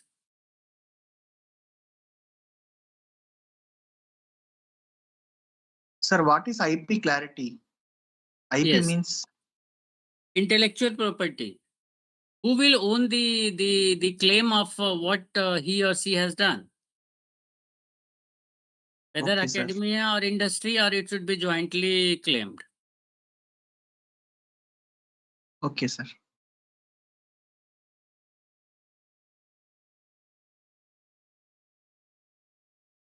And what should be the KPIs when we talk about any MOUs with the industries? Okay. So these, I will leave all the audiences with two questions. What should be the format and template of MOU for different collaborations with industry, specifically on innovation side? And second will be, what will be the parameters to understand for successful collaboration with any industry in terms of different KPIs, which we will discuss on that day. Okay. So with this, I conclude from my side. If any question, I will be happy to take it, and we'll connect on Saturday. Dr. Rishikesh, Yes, sir. Are you there? Yes, sir. Yes, I'm there. Yes. So Saturday at what time we are going to connect? 2 p.m., sir. Okay, 2 p.m. No issue. Any questions? Let us quickly take one or two questions, then we will wind up. Sir, you have suggested a single point of contact, avoid community. Is it possible in academia and industry, sir? Any single person can take a decision to move further with the collaboration? Yes, that is very much possible, sir. When you are working with a team, there should be certain leader or monitor who will coordinate the things, okay? Okay, sir. Okay. And every other thing will be into the MOU. So that single point of contact from your side and from the industry side has to only monitor what has been listed in MOU, what has been agreed in MOU, and whether the things are moving as per the MOU or not. Okay, sir. Thank you, sir. Sir, if that Any is other the case, question? yes, Yes. sir, if that is the case, the management people or the chairperson will ask us to update on regular MOU meetings. So what So happened on that is the job of single point of contact, to update the management. See, that Okay, is again we are going into the details where your academic institution needs are there. It is not a need of any industry. We are Correct, sir. talking about the MOU for the collaborations. Okay, it is not to please, or it is not to report to your management. We are talking about the collaborations, the problems which industry has, and you have solutions. Okay. Yes, sir. You are asking the question on reporting. Correct, So sir. you as an academic institution, me as a principal of that institution, if I have made certain agreement with a certain company, I have to report the management. There is nothing to do with the MOU and nothing to do with the industries. Yes, sir. Okay, sir. Okay. Hello, sir. Sir, Yes, ma'am. I'm going to sign an MOU this week by Friday. Is there any important point I have to note down? These 3 points which is on your screen. Yes, sir. But apart from these things, like Yes, I there is understand financial point, there is commercial point, which you have to be very careful. If you have a institution and if there is any registrar or any finance officer, you talk, you discuss about the financial implications, if any industry through which you are going to collaborate, whether they want to include any financial point. You have to take care of your institution's policy, and you have to first talk to your management or accounts officer to put that particular line. Mostly, if there is a normal and a very bottom level of MOU, we write that the financial there will not be any financial liabilities on any side. However, it will depend upon case to case and project to project basis in due course of time. Okay, sir. This is very simple statement, but this is a very vague statement. But if you are indulging any financial commitment, that should be duly approved by your institution and the finance office of the industry. Oh, okay, sir. Thank you. Any other thing? Any other question? Okay, I think Rishikesh, we should stop because it is already 9:38 and we will be connecting on Saturday at 2 o'clock. Yes. And is it possible, Rishikesh, if I put assignments share to you, and you can give in advance to the students, participants, Yes. and we Yes, can sir, directly discuss on that day. Yes, sir. Yes, no issues. I will mail to all the participants. So I will share the 2 assignments or 2 activities. I request all the Yes. participants to do it in a group of 3 or 4 people, not more than that and not less than that. Do not do independent those projects. If you are from industry, make a group of industry people. If you are from academia, make a group of 3 or 4 people from academia and do that assignments before Saturday session. Okay. So thank you very much for very patiently listening to all the participants, and it is too late, and let us hope you have a sound sleep after very exhaustive sessions from Dr. Lalit. And obviously I am discussing so many points since last 1.5 hours. But yes, that was necessary, and thanks to the management, principal, and director, and other team members of Sai Balaji Institute of Management. Yes, over to Rishikesh. Yes, thank you so much, sir. Dr. Rajesh Prasad, sir, for an extremely informative and impactful session. Your insights on collaboration models, institutional strategies, and innovation ecosystem have added immense value to all the participants. We deeply appreciate your time, expertise, and meaningful contribution to this FDP. For your time and for your contribution, I'm very thankful to you, sir. And we are looking forward for your next session. For all the participants, we will share the link for tomorrow's session with all the participants tomorrow morning via email. Wishing everyone a happy learning experience. This concludes day 1 of our FDP. Thank you all and have a great evening. Thank you. Thank you, everyone. Good night. Thank you. Rajesh, sir. Thank you, sir. Have a good day. Thank you. Sir, Rishi sir. Feedback form has been already shared in the chat box. The form is Kindly not fill the feedback published. form, and it will be also shared in the WhatsApp group, also mailed to you. Rishikesh, sir. Yes. The form is not published mode, sir. It's a preview. It is in preview mode. You need to publish that. Okay, I will edit. Just a minute. Yes, sir. But it will be shared through WhatsApp group also. Don't worry. And Sir, mail to also you one for more both thing. the sessions. Okay, I will mail the feedback form also. So please kindly check your emails if you are not there in the WhatsApp group. Right? I will mail everything. Thank you. Sir, one more thing. Rajendra Prasad sir, he told that he has given you 2 assignments. How can we create a group? He has not given any assignment till now. I will discuss with sir and I will mail to you about the detail. I will write everything in the mail. So kindly wait, right? I have to discuss with sir and then I will inform you all about the assignment. Okay, sir. Okay, sir. Okay. Thank you. Thank sir. you. Thank you all. Thank you. And this conclude our day 1. Thank you. We will let you know about tomorrow's session and link and everything will be shared to you. Thank you. Have a Thank you, Rishikesh, good sir. evening. Thank you. Thank you. Thank you. Now you all can leave. Thank you.